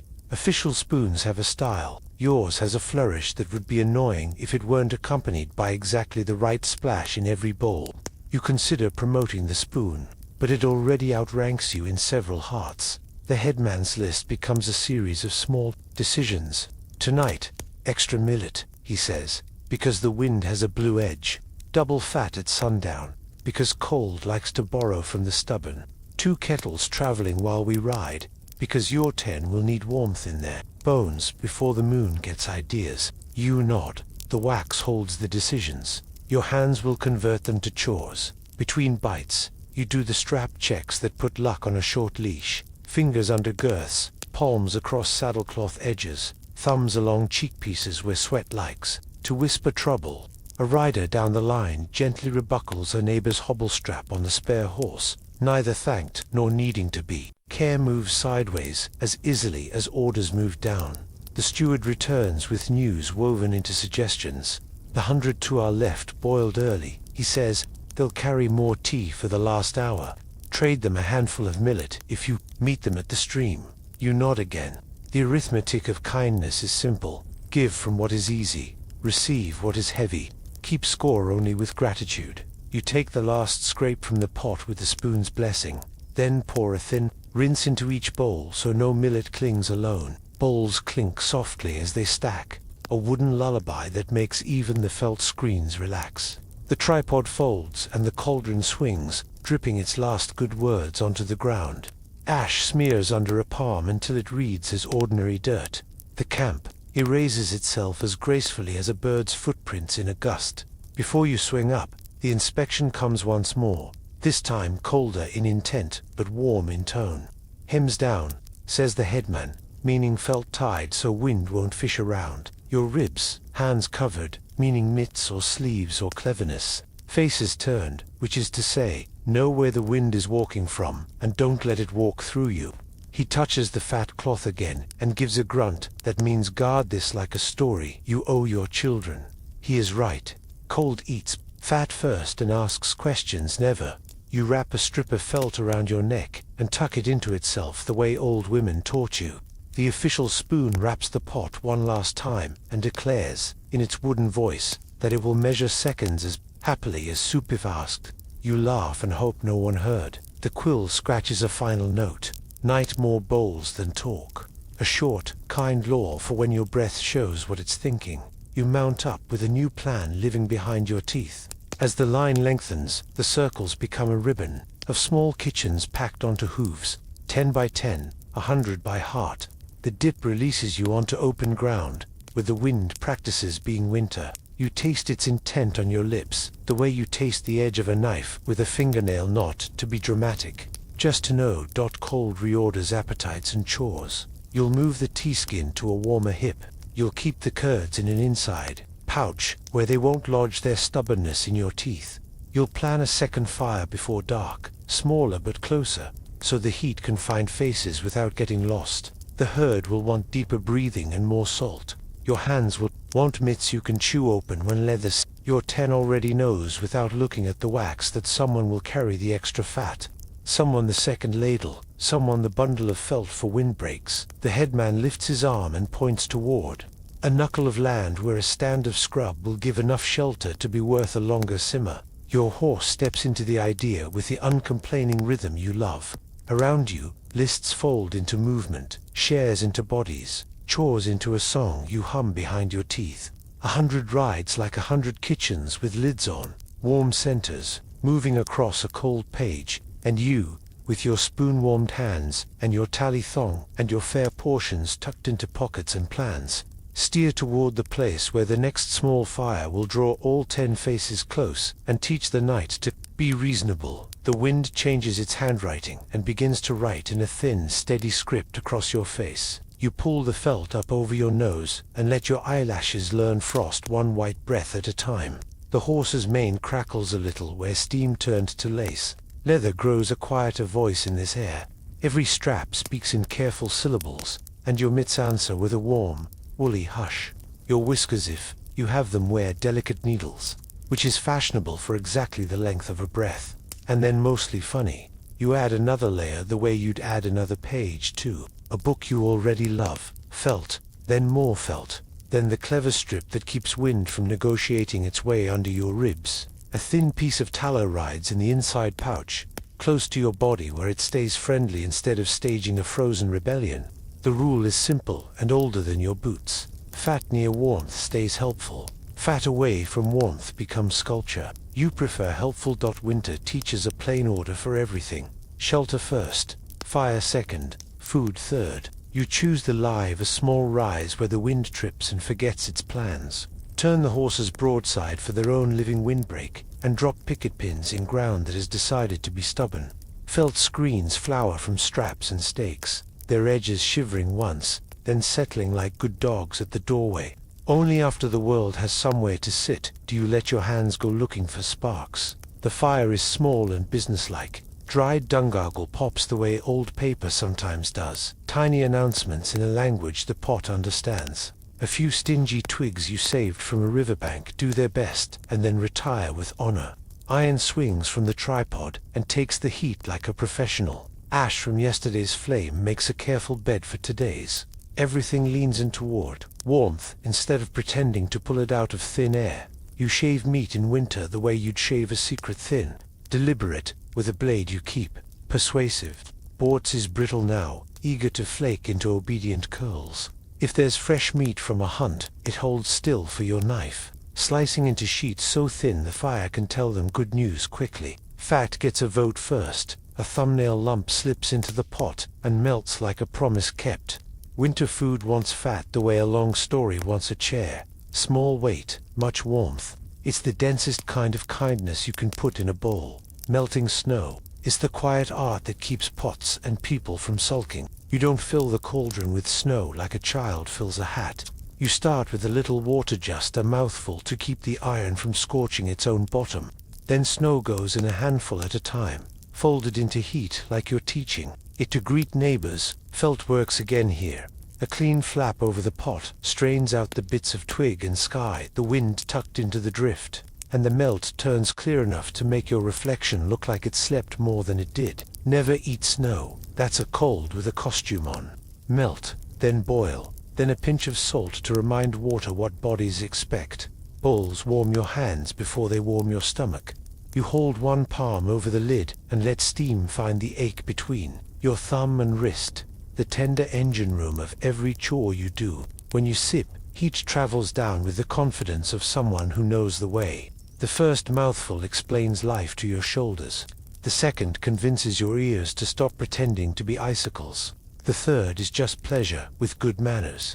The horses steam gently where the felt windbreaks teach the air to be reasonable. You carry a little extra salt to them because winter breath takes more than summer breath, and you can hear thirst in the sound of a swallow when the world is white. A hand on a flank, a hand on a nose, both say the same. I'm here, you're here. The sun is also here even when it lies. When the sky chooses to practice being a storm, you trim the flame smaller and closer, put a second screen to windward, and wrap your own ankles in felt as if they were jars of something tasty. The fire pops in a friendlier key, the iron hums, the pot learns patience.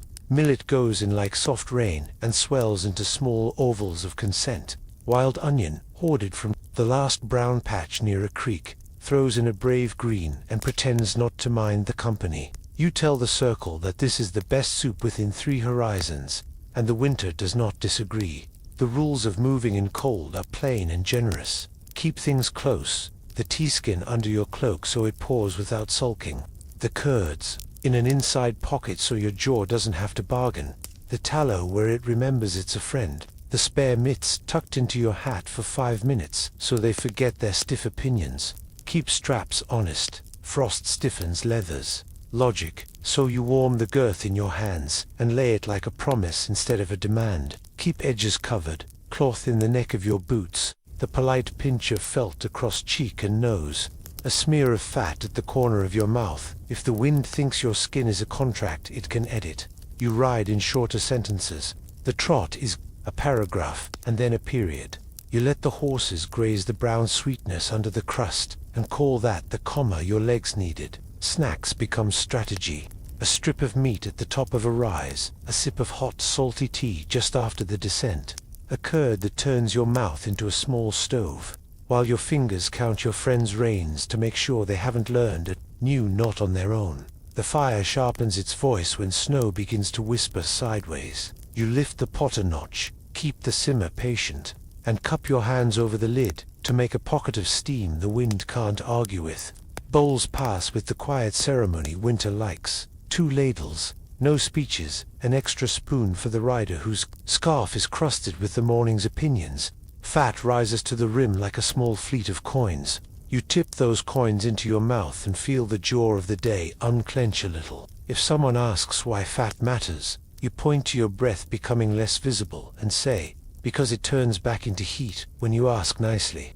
Storm meals are more about confidence than flavor, although flavor shows up whenever it can.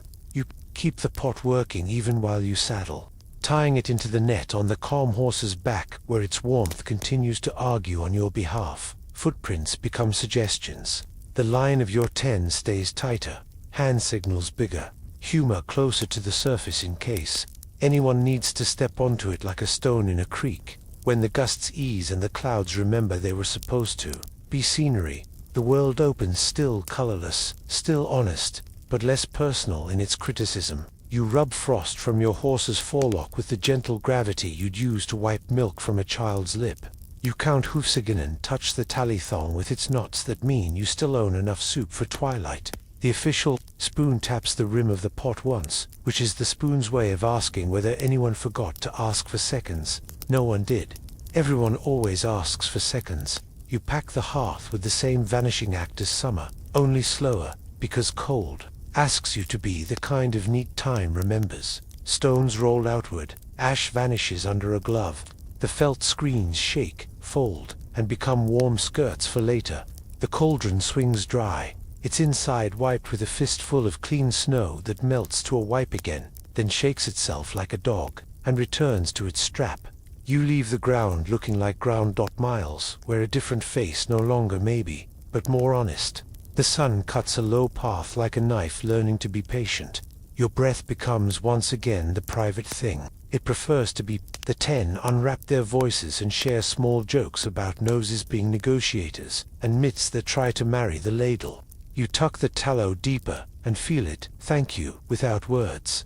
The cold, which seemed like a closed door in the morning, becomes a corridor, and at the end of the corridor you can already imagine smoke that isn't yours, rising in thinner lines. That will be the edge market, where walls bend into stalls, and winter softens its rules with company. You picture flatbread meeting hot stones, the sly glimmer of onions, grain scooped with a serious hand, and a man with a scale who can hear the fairness in a single grain's tinny little song. The thought warms you almost as well as the bowl did. By late light, the wind lets go of your scarf, and the horizon earns a color that could be called yellow if you were feeling generous. You straighten in the saddle because stubbornness and hope both improve your posture. A line of black dots reveals itself against the pale pack animals waiting beside a bundle of reed mats. A row of jars under leather awnings, a string of bells that make commerce sound festive even when it's just arithmetic with extra smells. You breathe the last of the bowl's warmth into your hands, lay your palm on your horse's neck, as if stamping the day paid, and angle the line toward the low smoke where news, grain, and the mischief of spices will be waiting. Winter keeps its hush. The fire keeps a few pops for later. Your fabric keeps its friendly rustle. You carry the taste of fat, the lesson of shelter, and the curiosity of a purse with room for millet, and maybe if prices behave a fist of bright pepper. That will make the next soup talk louder than the wind. The first smell catches you before the sounds. Dew oil waking in a shallow pan, dough laying its cheek down and sighing into a fry. Then comes leather, camel warm and sunsweet, and the polite dust that lives in every corner of a road. The market sits where the track widens and remembers it was once a river of feet. Reed mats lean into one another to make shade. Ropes run from peg to peg and pretend to be walls. Bells from pack animals doodle their jolly line through the air, and voices braid into a pouch of bargaining that never quite closes. You guide your horse to the edge and let him watch. Markets are better when all the eyes in your party have decided this is a friendly place. Your 10 loosens into pairs and singles with the natural gravity of appetites. The spoon-bearer toward grain, the tea-lover toward kettles, the saddler toward a stall full of straps that might turn into opinions. You keep the tally-thong on your wrist and the purse in your sleeve, because math and kindness both prefer to be close at hand. Barter makes the first hello. You offer a bundle of hard curds, white moons clacking in their cloths, to the woman whose baskets are round with millet. She pinches a grain, listens to its tiny tin sound on the tray, and nods as if the grain had introduced itself with perfect manners. You add a strip of cleaned hide for the stall with rice, because rice is a guest from other water and always wants a little extra courtesy to cross these dry miles. A fist of onions arrives like laughter. You pay with a small coil of cord you braided while the wind had opinions yesterday. Everyone is pleased by how useful this all feels. Tribute makes the second hello, but it doesn't shout. At the market edge, a man in a brown cap sits with a small chest and a larger calm. He doesn't demand, he reminds, a handful of grain or a coin the size of a thumbnail, your road dues for the trampled ground, the well's rope, the peace that has been made and kept enough times for markets to exist. It isn't taxed like a storm, it's more like sweeping, a little from everyone, and then the place is nicer to be. You drop your due into the bowl. He taps the seal at his belt with 2 fingers, which is the polite way of saying both thank you and someone is keeping track so you don't have to. Purchase makes the third hello. A merchant ladles rice into your sack until it sits like a content cat. You weigh out coins or, if coins are shy, small silver bits shaped like answers. He bites one with theatrical care, though you both trust the scales more than teeth. The scales are 2 little moons on a beam, a pointer that settles like a bird, deciding which branch is right for today. When the pointer becomes the quiet middle, everyone's shoulders remember a less complicated year. The scribe's table keeps this little world honest. He has a wax tablet, a pot of ink, 2 reeds, and the pleasant expression of someone whose job is to listen carefully. You tell him 10 sacks to the east tomorrow, and he draws it as a tidy fence of marks. Then adds a birdfoot flourish that will mean you when you are far down the road. If 2 people argue about a number later, the wax does not. It will repeat the moment back without adding any adjectives. He has a seal press too, a little iron bite that closes clay with a symbol. 1 click, and a string round a sack becomes a promise that opens only in the hands it was meant for. Pepper sits in a small bowl and pretends to be innocent. You lean close, and it leaps up your nose like a mischievous goat. The sneeze happens. Of course it does. You apologize to the air, and then to the cellar. He waves a hand like a fan, and says that sneezes are compliments. You raise an eyebrow and ask whether 3 sneezes earn a discount. He says you will have to sneeze again to find out, and you do, because Pepper runs the world's tiniest circus. The price tilts by a humor's width. You both pretend not to notice the tilt. You tuck the pouch away as if it might cause more trouble in the light. The food lanes all have a rhythm you like. Grain piles with little gullies cut into them by the habitual hands of sellers. Rice in jars with folded leaves as lids. Onions, tied by their necks to a crossbar, drying into the sweetness that makes soups speak in longer sentences.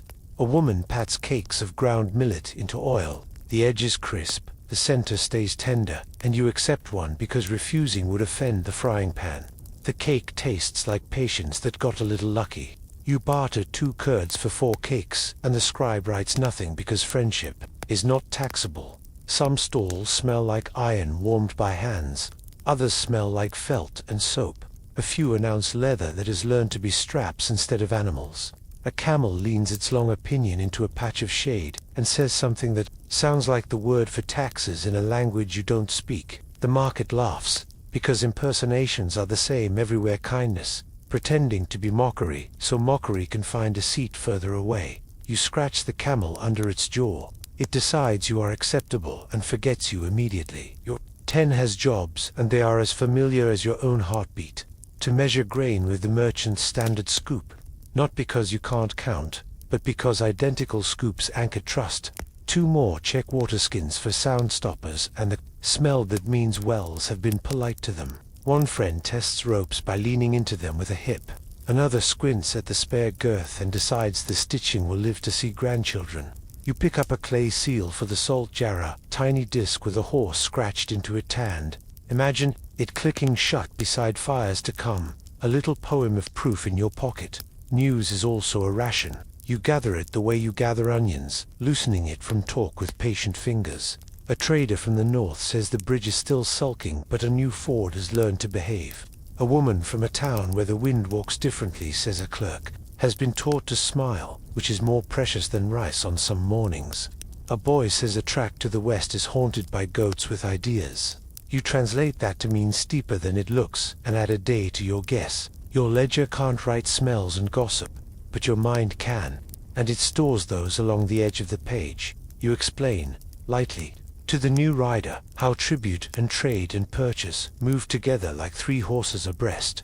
Tribute keeps the road sweeping itself. Trade swaps patience for patience without needing coins to translate. Purchase takes over when goods have traveled too far to remember favors. Scribes write where memory might bend.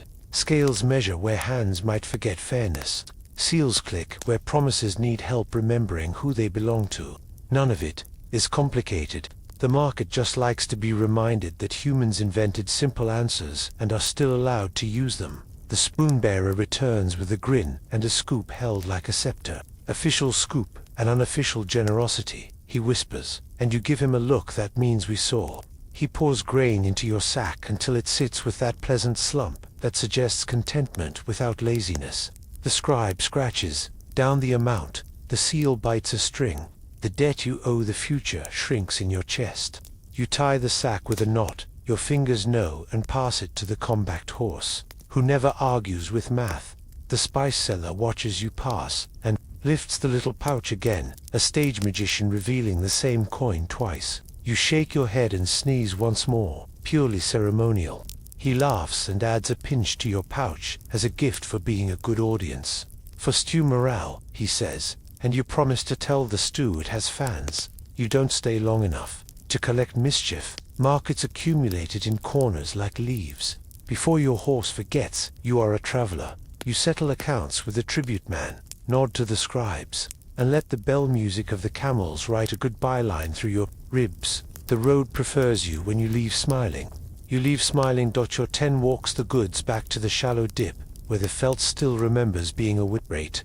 The new onions go into the pocket they love. The grain sacks stack into a low, tidy wall. The rice sits in a jar with the horse seal grinning in clay at its neck. You hold the pepper pouch like a rumor, and then bury it in a safe spot, because Pepper likes to volunteer for every job, and must be told to sit. Before you mount, you lay out a small count. Shares with today's thumb, shares with tomorrow's, and the little error you allow because soup always steals a sip from the pot when you are not looking. The wax tablet swallows the numbers. The tally thong receives a new knot and honors it with a pinch. Your spoon gets a quick polish on a strip of clean felt. It pretends to be embarrassed and then acts like royalty again. You ride out with the market drifting behind you like an aftertaste. Frying cakes the shape of moons. Laughter that disagreed with prices politely. A stamp's click you can still feel in your pocket. Ahead, the land lifts into a line of low rises where you can picture fires pinned like stars, regular as breath. The steward's word from earliest day. ready has changed tone. Not warning, not worry, just the sense that the road is about to ask for patience and large pots. Between hoofbeats, you picture a longer camp near walls, where kettles grow broad shoulders and stew learns to wait, where tribute turns into wagon loads and purchase turns into tallies that need two hands, where seals line up like brave little moons on strings. You feel the weight of grain on the quiet horse and the mischief of pepper in your pouch, and think, yes, we can feed a day that decides to be longer than average. The wind carries a last thread of frying smell to you, as if it had borrowed it to write a reminder. The road feeds those who feed it back. You pat the grain sack once in agreement, press your heels and your knees, and let your horse move you toward the kind of camp where cauldrons will speak in deeper voices and the days will be measured in turns of the ladle. Not my siege-time kitchens that run on fire, fairness, and the cheerful arithmetic. You just practiced under the market's friendly noise. You angled the line toward a long slope of ground that knows how to hold a camp for more than a night. Stakes go in where the earth nods yes, felt rises. Ropes find their old friends. Beyond the tidy squares of tents, pens grow from brush and pickets goats, and a few sheep in calm rectangles. Horses in larger moons, mules ear-deep in hay that pretends to be summer. Farther off, ovens of clay begin to bloom, low and round, their mouths like yawns that will soon learn to sing flatbread into being. This is a longer kitchen for a longer thought. Tripods give way to beams and chains, and the cauldrons are the kind that remember rivers broad-bellied iron with rims polished by 1,000 ladles. A man with shoulders like doors heaves one up, another steadies the hook. The chain sighs. The pot settles like a patient animal, already dreaming of grain. You can feel heat in the air before the first spark, anticipation itself warming skin. Rations arrive in a language of scoops and strings, a millet, barley, sometimes rice when the road has been kind measured by the official scoop with its honest lip. 10 scoops to a squad pot. Add 2 if the wind has been rehearsing winter. Meat is a guest that visits when luck knocks. Shavings of borts, or a shoulder from the paddock, if courage and numbers agree. Fat has its own jar and its own rules too. Thumbs per pot. 3 if the watchers have told the kind of story that leaves faces pale. Salt travels under seal in a clay-necked jar. The little stamp clicks, string loosens, and the day gets its flavor. Supply lines draw their own invisible roads through your camp. Pack trains arrive like paragraphs first, fodder and grain, then odds and comforts. A town loyal to your cause sends dried apricots wrapped in smiles. A cousin of a cousin on a river you've never seen sends a jar of pickles that taste like a green joke told well. Allies send gifts because they want your patience to keep breathing. You stack these kindnesses under canvas and count them like lamps for future nights. Foraging parties go out with knives and baskets and come back with wild leeks. Nettles, the kind of bitter leaf that needs persuasion and fat to change its mind. A hunter adds mushrooms and a cautionary tale. You listen to the tale more than you admire the mushrooms. A wagon of brushwood arrives, and the dung piles from the pens begin to dry into workable fuel. Everything turns toward the cauldrons as threads turn to wardcloth. Water becomes a kingdom with guards. 2 sentries at the well, 1 at the rope, 1 at the lids, all with polite faces and firm hands. They move like door hinge is quiet, essential, unglamorous. Buckets line up in a neat alphabet. A ladle tests, a nose approves, and steam does the final blessing over fire. A chalk mark on a post keeps the count. A quill on a wax tablet keeps the peace. No one drinks raw, not even when a cloud gets into your throat. Boil, then share. That order holds the camp together almost as much as the watch rotations do. Routine becomes kindness. Same pot, same hour. You can tell time by the big pot's first whisper and its later laugh. Morning porridge, midday stew, evening bread and broth. Between them, the small sips of tea and kumis that keep shoulders from climbing ears. Ovens of clay host a line of flat rounds that puff like contented cheeks and collapse into softness. A girl slaps discs of dough to the oven wall with the authority of a queen and the speed of a flock of bread comes off with a hook. Steam lifts, and the camp's worries drop half a handspan. The stew tastes of waiting, and that is not a complaint. Grain loosens, meat remembers, leaks stop arguing, and fat explains patience to your ribs. The ladle grows heavy between first and second rounds, and your wrist enjoys saying so. You joke, because tradition insists that this is the best stew within 3 horizons. Someone answers that horizons are closer during sieges, and everyone agrees laughter is still legal. Orders drift like low clouds, wood to the ovens, water for the eastern line, second watch to the north slope, third to sleep. The hammering you hear stone on wood, iron on iron is the city's answer to your camp. And your own smith's reply, hoop rivets for barrels, points for stakes, shoes for hooves that turned miles into a circle. The sound does not worry you, it simply measures the day in a different key. Grain chests get a daily visit from the scribe and the spoon. One scratches, one pours, both tell the truth. The seal press clicks on sacks going to outlying posts. Runner tucks a tally into his belt and becomes a sentence sprinting, connecting this pot to that one, that oven to this pen. Supply is not magic, it is people with lists, remembering that bellies keep better tempers when tomorrow is written down. Walk the paddocks with a salt bag and let noses vote themselves forward. Goats are equal opportunity in their affections. Sheep prefer to pretend they have never met you. Milk goes to the skins that will ferment into comfort. A bit stays sweet for the youngest, the oldest, and the rider whose cough gave itself a name. Now and then the herd pays tithe to the pot, and the pot says thank you, just by existing. Watches rotate like stars, first, second, third, last. So everyone learns both the shape of night and the flavor of dawn. Between them, water guards pace, their small stage, touching lids, listening for the kind of laughter that means rules are about to be tested. It isn't harshness, it's stewardship.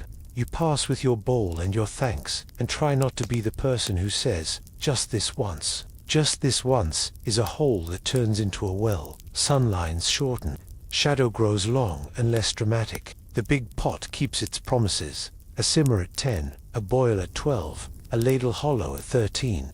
The clay ovens radiate the sort of heat that makes the backs of hands remember the word home. Bread comes again, painted with fat, and a dusting of spice that someone snuck from a pouch with mischievous intentions. You forgive the theft because your mouth forgives everything in the moment it tastes like this. When worry wanders into campas, it will wearing the faces of rumor and time. Routine meets it at the edge with a bowl and a spoon. There is always a place in the line for the late returner, always a crust held back for the runner with dry lips, always a second ladle for the sentinel who did not blink.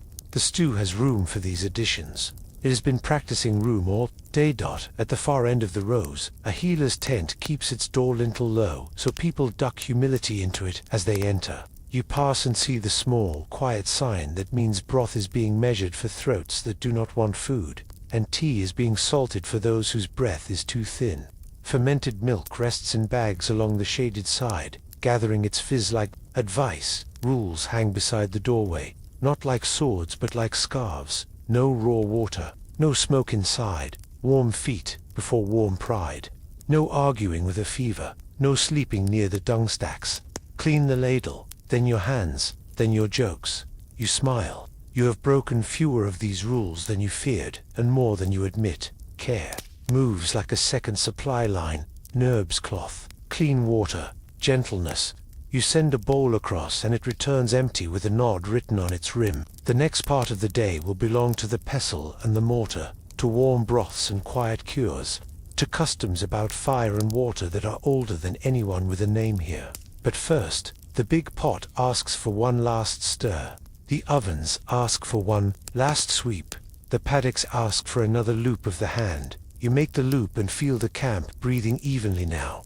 Line straight, guard set, stew finishing its sentence. A boy with a wax tablet writes down the next hour's chores and adds a small drawing of a spoon, because drawings make math believe in itself.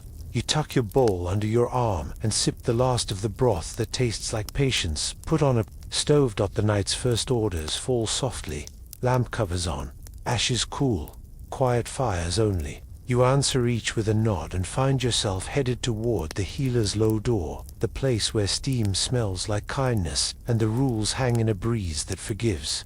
Behind you, the big pot size, the last bubbles popping like slow applause. Ahead, a warm, steady light promises that care will be measured like grain, with fairness and a generous hand. You lift the flap with your knuckles, and the camp's calm unfolds into the tent where cures, customs, and the gentle arithmetic of keeping people whole have already taken their places by the lamp. The healer's tent keeps the light low and the air warm, the kind of warm that settles bone deep and tells your shoulders they may unclench without asking permission. A wool blanket waits on a low bench. You sit, and it hugs your knees with the quiet authority only wool has. The lamp breathes. Steam curls from a black pot that has never learned how to hurry. Beside it, a tray of cups, a bowl of salt, a leather bag of fermented milk, a stack of clean cloths folded like obedient clouds. The pestle starts its soft music in the mortar seed. Root, leaf ground to a powder that smells like green rain. The healer tips a spoon of the powder into a small pot and adds hot water from the big one. Not boiling, just thinking about it. Too hot chases goodness away, she says, eyes on the steam. Her hands move with the calm of someone who has measured 1,000 mornings by this exact curl of vapor. Bone broth lives in the big pot. The bones goat, sheep, sometimes a shy bit of horse when the herd votes and the day requires it, whisper their strength back into the water for hours. The broth comes up with a shine from the little fat your body understands immediately. You cup it in both hands, and heat moves through your palms to your chest like a traveling lantern. The first sip stands you up on the inside. The second teaches your breath to find a longer road. The third is simply kindness, salted just enough to remind your mouth it belongs to a traveling person. Salted tea sits nearby, modest and ready. Tea for thirst without salt is a river that forgets to stay. Tea, with a pinch of salt, lingers and listens. The healer explains it in words, simple enough to sleep beside. Salt tells water to keep you company. You nod, because the body knows this before the head does. You take a swallow and feel the truth of it in your wrists. Fermented mare's milk answers uneasy stomachs with a lively, friendly sour. The leather bag breathes when the healer squeezes. The foam smiles at the cup. You sip, and the fizz nudges your tongue like a patient teacher. Sour pushes away the kind of mischief that likes to live in still water and hurried hands. You wear the inevitable mustache for 3 proud heartbeats, and wipe it away with the corner of the wool blanket. The healer pretends not to notice. Respect is also a medicine. Customs keep the tent gentle. No raw water, not from river, not from well. Everything that enters a mouth has met heat first. No blowing on the ladle. The pot deserves breath that has already learned manners. The first splash from a new pot goes to the ground. A small hello to earth and sky, and anyone not present but still felt. You do not step over the fire is the camp's heart, and you don't set your feet on the threshold, which is a line that likes to be asked. You pass cups with both hands. Knives never meet cauldrons. Salt travels with a lid, because waste is a rumor the camp refuses to host. Outside the tent, the same courtesies keep water honest. People draw upstream, animals drink downstream, and everyone keeps buckets cleaner than opinions. Felt strains silt, a boil settles arguments. A pinch of salt persuades the body to trust the cup. You rinsed your hands with warm water before touching bandage or bowl. The healer nods without looking. Praise from her is always a nod. Care for horses and care for riders share more than you'd think. You warm a chilled person the way you warm a wind-bitten, gelding slowly, with layers, never with a fire shoved too close to skin that has forgotten how to decide. You cool a hot brow the way you cool a hot withers, with shade first, water second, patience always. Small sips for both, then a rest, then another sip. You rub a cramped calf in circles the way you massage a tightened flank, toward the heart, not away. A smear of fat guards a cheek from the knife of the wind. The same fat on a girth rub saves skin from becoming a story you don't want. You listen to breathing, count, feel, wait for the rhythm to return.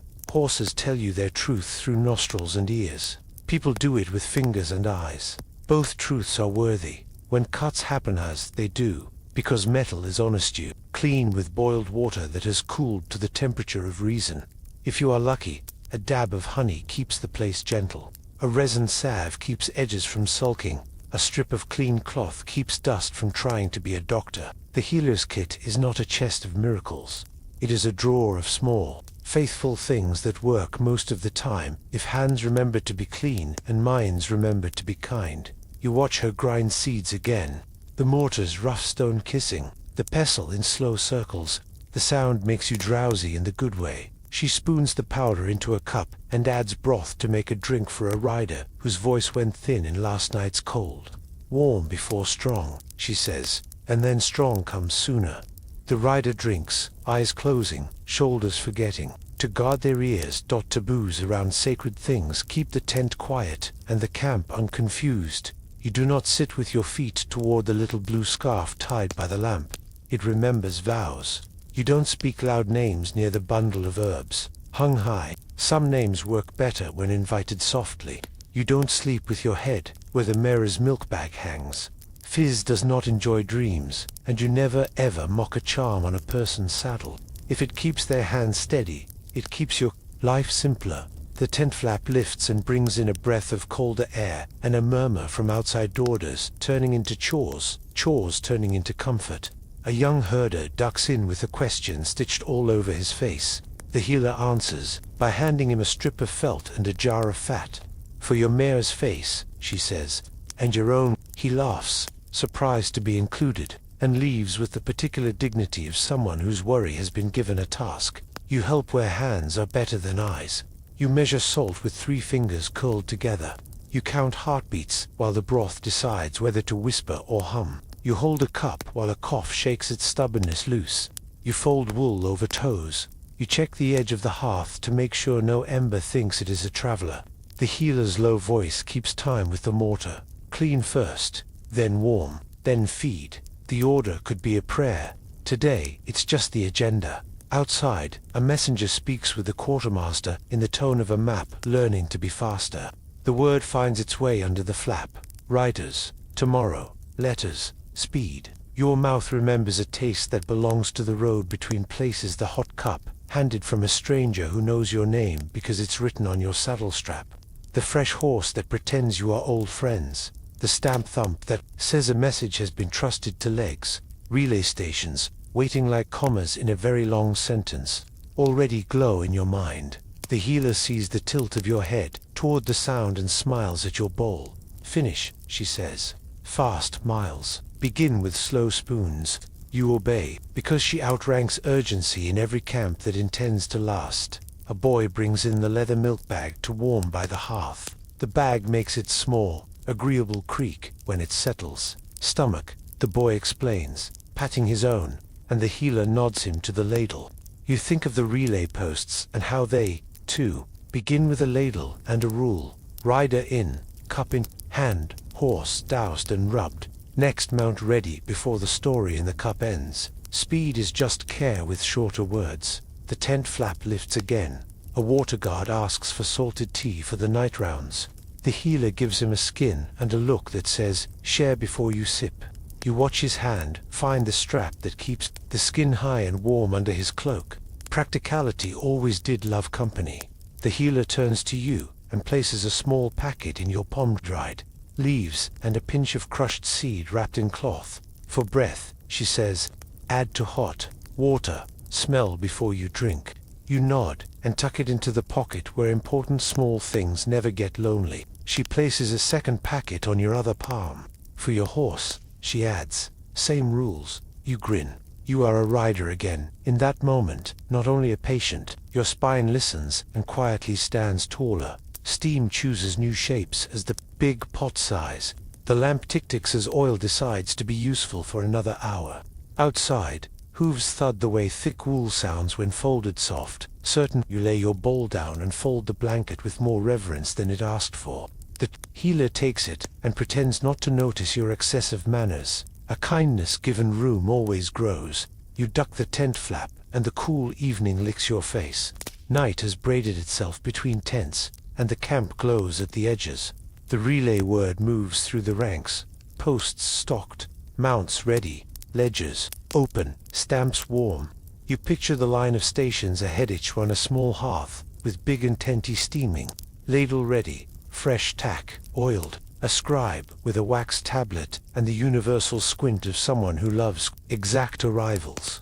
You pass the water post and thank the guards. Lift a hand to the cook, who will keep the night pot thinking. Nod to the farrier black with honest soot. Your horse noses your shoulder, and breathes a warmer opinion onto your cheek than the wind can offer. You rub his jaw and tell him, in the voice you save for true things, that tomorrow will ask for smooth strides and clean starts, and there will be a hot cup waiting at every place the map has decided to care. The healer's rules ride with you clean. Warm feed and you can feel them turning into the relay's rule swap. Sip, fly, you tighten a strap, tuck your packet deeper, and glance toward the dark where the first post's lamp will be a star at ground level. A soft, impatient nickering runs through the picket lines, answered by the jingle of ready tack, and the look, calm orders of men who measure time in hooves. You step into that measured night with a belly lined in broth and a pocket lined in cures, knowing the road ahead has been set like a row of cups waiting to be filled. The camp behind you breathes. Slower, the lamplit tent keeps grinding its gentle medicines for those who need the quiet version of speed. You put a hand on the withers, swing up, and feel the horse gather you, the way a good blanket gathers sleep. Somewhere, a relay post ladle taps an empty cup and someone pours without looking, because the line is already moving. And your turn, to drink and to fly, is very nearly here. The first relay post appears exactly where your breath hoped it would, one lamp low to the ground. One door open to steam, and the white line of a horse's sigh in the cold. A boy hears your hoofbeats, and lifts a hand. Two grooms are already moving, ropes uncoiling like friendly snakes. Someone takes your reins as if they have been waiting all day just to be kind to your wrists. You slide down, your heels kiss dirt, and a hot ball finds your palms before your legs remember complaints. Swap, sip, fly, the post seems to say, and every person here knows the steps. Your horse gets first attention, water touched to his lips, then away, then back again, so thirst becomes wise, not greedy. A woolcloth rubs his neck until steam becomes comfort instead of weather. Fodder appears, a neat block of hay, a scoop of grain measured by a standard cup, with a nick on the rim that matches every other post's cup. Your old saddle slides off and onto a peg. A fresh mount stands ready, girth warmed under someone's jacket, so leather won't argue with cold. You drink the bowl through your hands. Millet porridge with a shred of borts, a lick of fat, a pinch of salt that knows exactly how to talk to the road. The heat travels from palms to chest like a polite messenger who never knocks twice. A second hand gives you tea, dark, salted, the steam curling with a faint leaf. Bitter, and the cup's rim puts a small smile on your mouth, because cups here always fit the faces that need them. The first swallow tells your breath it may lengthen. The second convinces your shoulders to stop impersonating helmets. Standard signs mark everything. Simple enough to read sleepy. A painted horse head means mounts. A spoon means bowls. A rope coil means tack. 3 slanted lines on a post mean where the fodder is stacked. Each post keeps the same distances to the next. So many horse songs apart. So many lines of a night tune. What changes is the sky. What stays is the pattern. Fresh beasts, hot cups, a hand to stamp what has been trusted to your hands. You lay your tablet on the table, wax polished and waiting, and the scribe looks at it the way a friend looks at it. A face, he presses the post stamp into the wax with a short, satisfying sound. Time, place, rider, horse, thump, thump. Each mark a small moon in a row. No speeches about trust, just stamps and tallies that let strangers behave like family for the 5 minutes it takes to become swift again. You sign the grain chit with a mark you've used since your hands were young, and the quartermaster echoes it on his slate. 1 scoop to horse, 1 bowl to rider, 1 top off of tea, 1 spare thong from the peg, 1 rub down recorded as done because kindness counts. 2. The slate hangs beside a box of small wooden tags, each carved with a symbol for the post. A tag goes on your new mount's bridle. If you have to abandon him to speed, anyone who catches him knows where he belongs. And fairness can run as fast as horses do. Someone laughs low when you finish your bowl before your new horse finishes breathing. Show off, they say, and you lift the empty with exaggerated dignity. You promise to chew slower next post. You will not. The relay station is the same song in a different key, a square of compacted earth, a string of low stalls, a shelter of reed mats tied to the wind. water kept from sulking under felt covers, and a fire that only smokes when it has a story to tell. Every tool knows where to live, brushes hung by their bristles, girths looped to keep the buckles warm, spare shoes in a row that looks like a short, iron river. Nothing is fancy, everything is ready. A girl with a leather apron takes your old horses measure with her eyes, the tender place at the withers, the spot where sweat chose to stay too long. She rubs him down with circles that speak well done, and he leans his head into her shoulder to spell your welcome. You leave a crumb from your pocket on the store ledge, because gratitude likes to be edible. You taste the relay's arithmetic as you stand in the steam. Standardized posts make speed a habit, not a miracle. Fodder in the same place every time means horses don't waste thoughts when thoughts must fly. The same scoop for grain means nobody, anywhere, feeds from pride or fear. They feed from measure. The same bowl shape means a hand can serve in the dark, and the lip will still meet a mouth without argument. A stamped tablet at each stage says the journey is not a rumor. It is a line written across the land, and you are the pen. Messages love a place like this. You feel the leather packet at your belt like a small beating bird. The scribe checks. The seal on it are not you tied, a sign pressed by a ring and nods without breaking anything but doubt. If the world were only about food and stamps and horses, it would be very simple. For these minutes, it is riders come and go with the politeness of waves. One leans in the door, and someone thrusts a cup into his hand before the rest of him arrives. Another hands off a packet with a grin and a string of 4 words you recognize, snow in the pass, and the postmaster nods and adds to scoops. To the next horse's grain in his head without touching the slate. Rules carry speed. People carry kindness. Together they make the hours feel shorter than they are. You refill your cup from the kettle without asking, because cups here have diplomatic immunity. The pour is a familiar music, and you hear yourself breathe to the rhythm without meaning. 2. A young courier eyes your bowl, and then his new horse, as if wagering which will finish first. You lift an eyebrow. He spoons faster. The horse wins anyway. Breathing is a long race. Soup is a sprint. Along the back wall, a map is stitched on felt posts, like beads on a line. Rivers as pale threads. Hills as darker lumps under the cloth. The postmaster taps the bead you just arrived from, and the bead you'll race to next. Short stretch, he says. Wind at your cheek. His finger moves to a 3rd bead farther on, then the long one. Oats waiting. Your stomach salutes the oats. Your horse's ears turn toward the next door, as if they can hear grain thinking. A runner brings in a small packet of seals, clay circles dry and warm. The stamp thumps again and lines them up like pastries you're not allowed to eat. Every seal is a favor owed and repaid, fodder accounted, bowls counted, cups returned. Horses sent back to their home posts by slower riders on slower days. Fairness is what lets speed sleep at night. You feel the pull to be away, which is how you know the station has done its work. Heat has settled into your hands. Food has converted into agreement. The new horse blinks like a polite invitation. The postmaster checks your strap, tugs your girth, and gives your knee a friendly thump. Stamp, he says, and the scribe lands 1 more moon into your wax.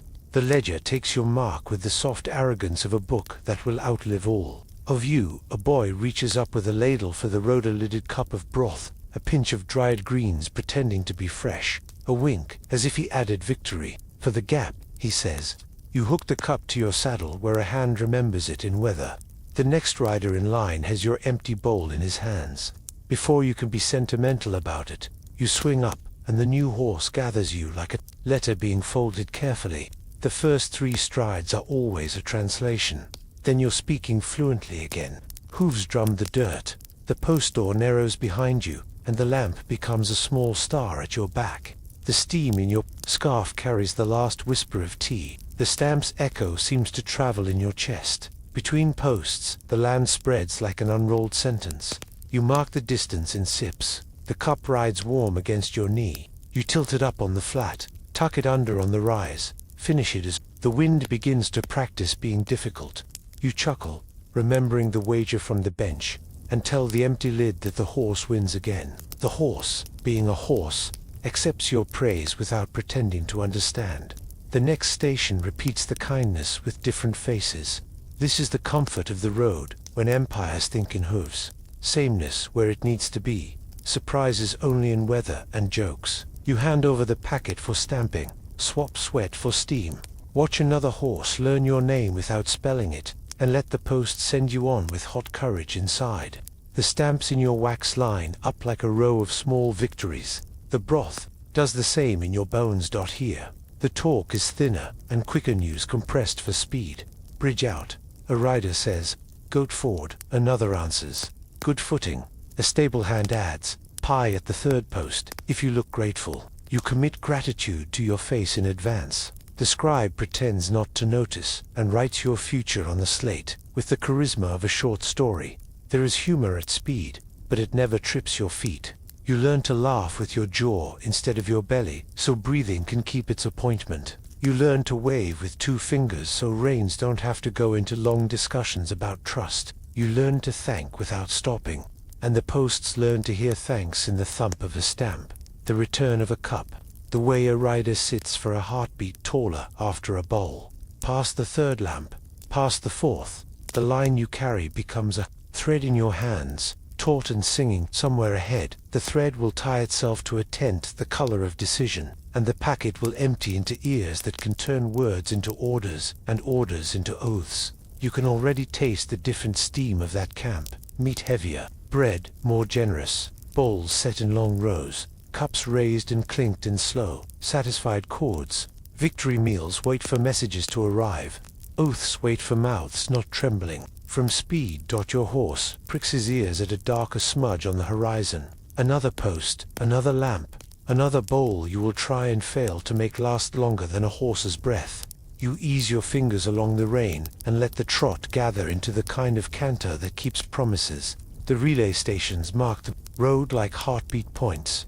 Your own heartbeat keeps time with their lamps. Somewhere a stamp thumps, a ladle pours, a ledger nods. You ride the line from speed to feast, from hot cups to lifted cups, carrying words that will become meat and salt and vows.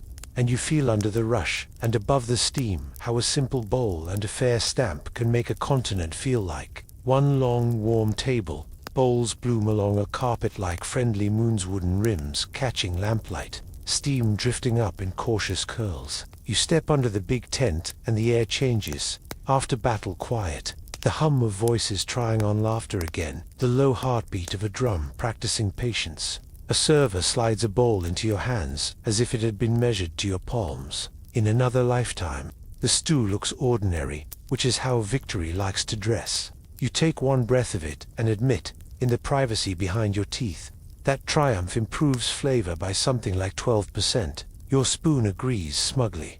Cups make a circuit, kumis foaming in the lamplight, a leather bag breath thumping as it pours, ladles tapping rims with the little knock that means be good in there. The first splash goes to the ground, a quiet hello to those not present, and a reminder that the earth hosted the day. The second goes to an elder who has earned whole alphabets of first sips. After that, the circle finds its rhythm. Pour, pass, murmur, smile. Roasted meat arrives on a board as big as a door. It's fat, lacquered and persuasive, the knife laid across the handle to show it's a tool tonight, not a threat. The carver works with the grace of someone who knows where gratitude hides, slices from the shoulder for strength, strips from the ribs for comfort. Prime cuts travel to those honored for courage or for restraint, and a platter of rich trimmings goes to the cooks first. Because the world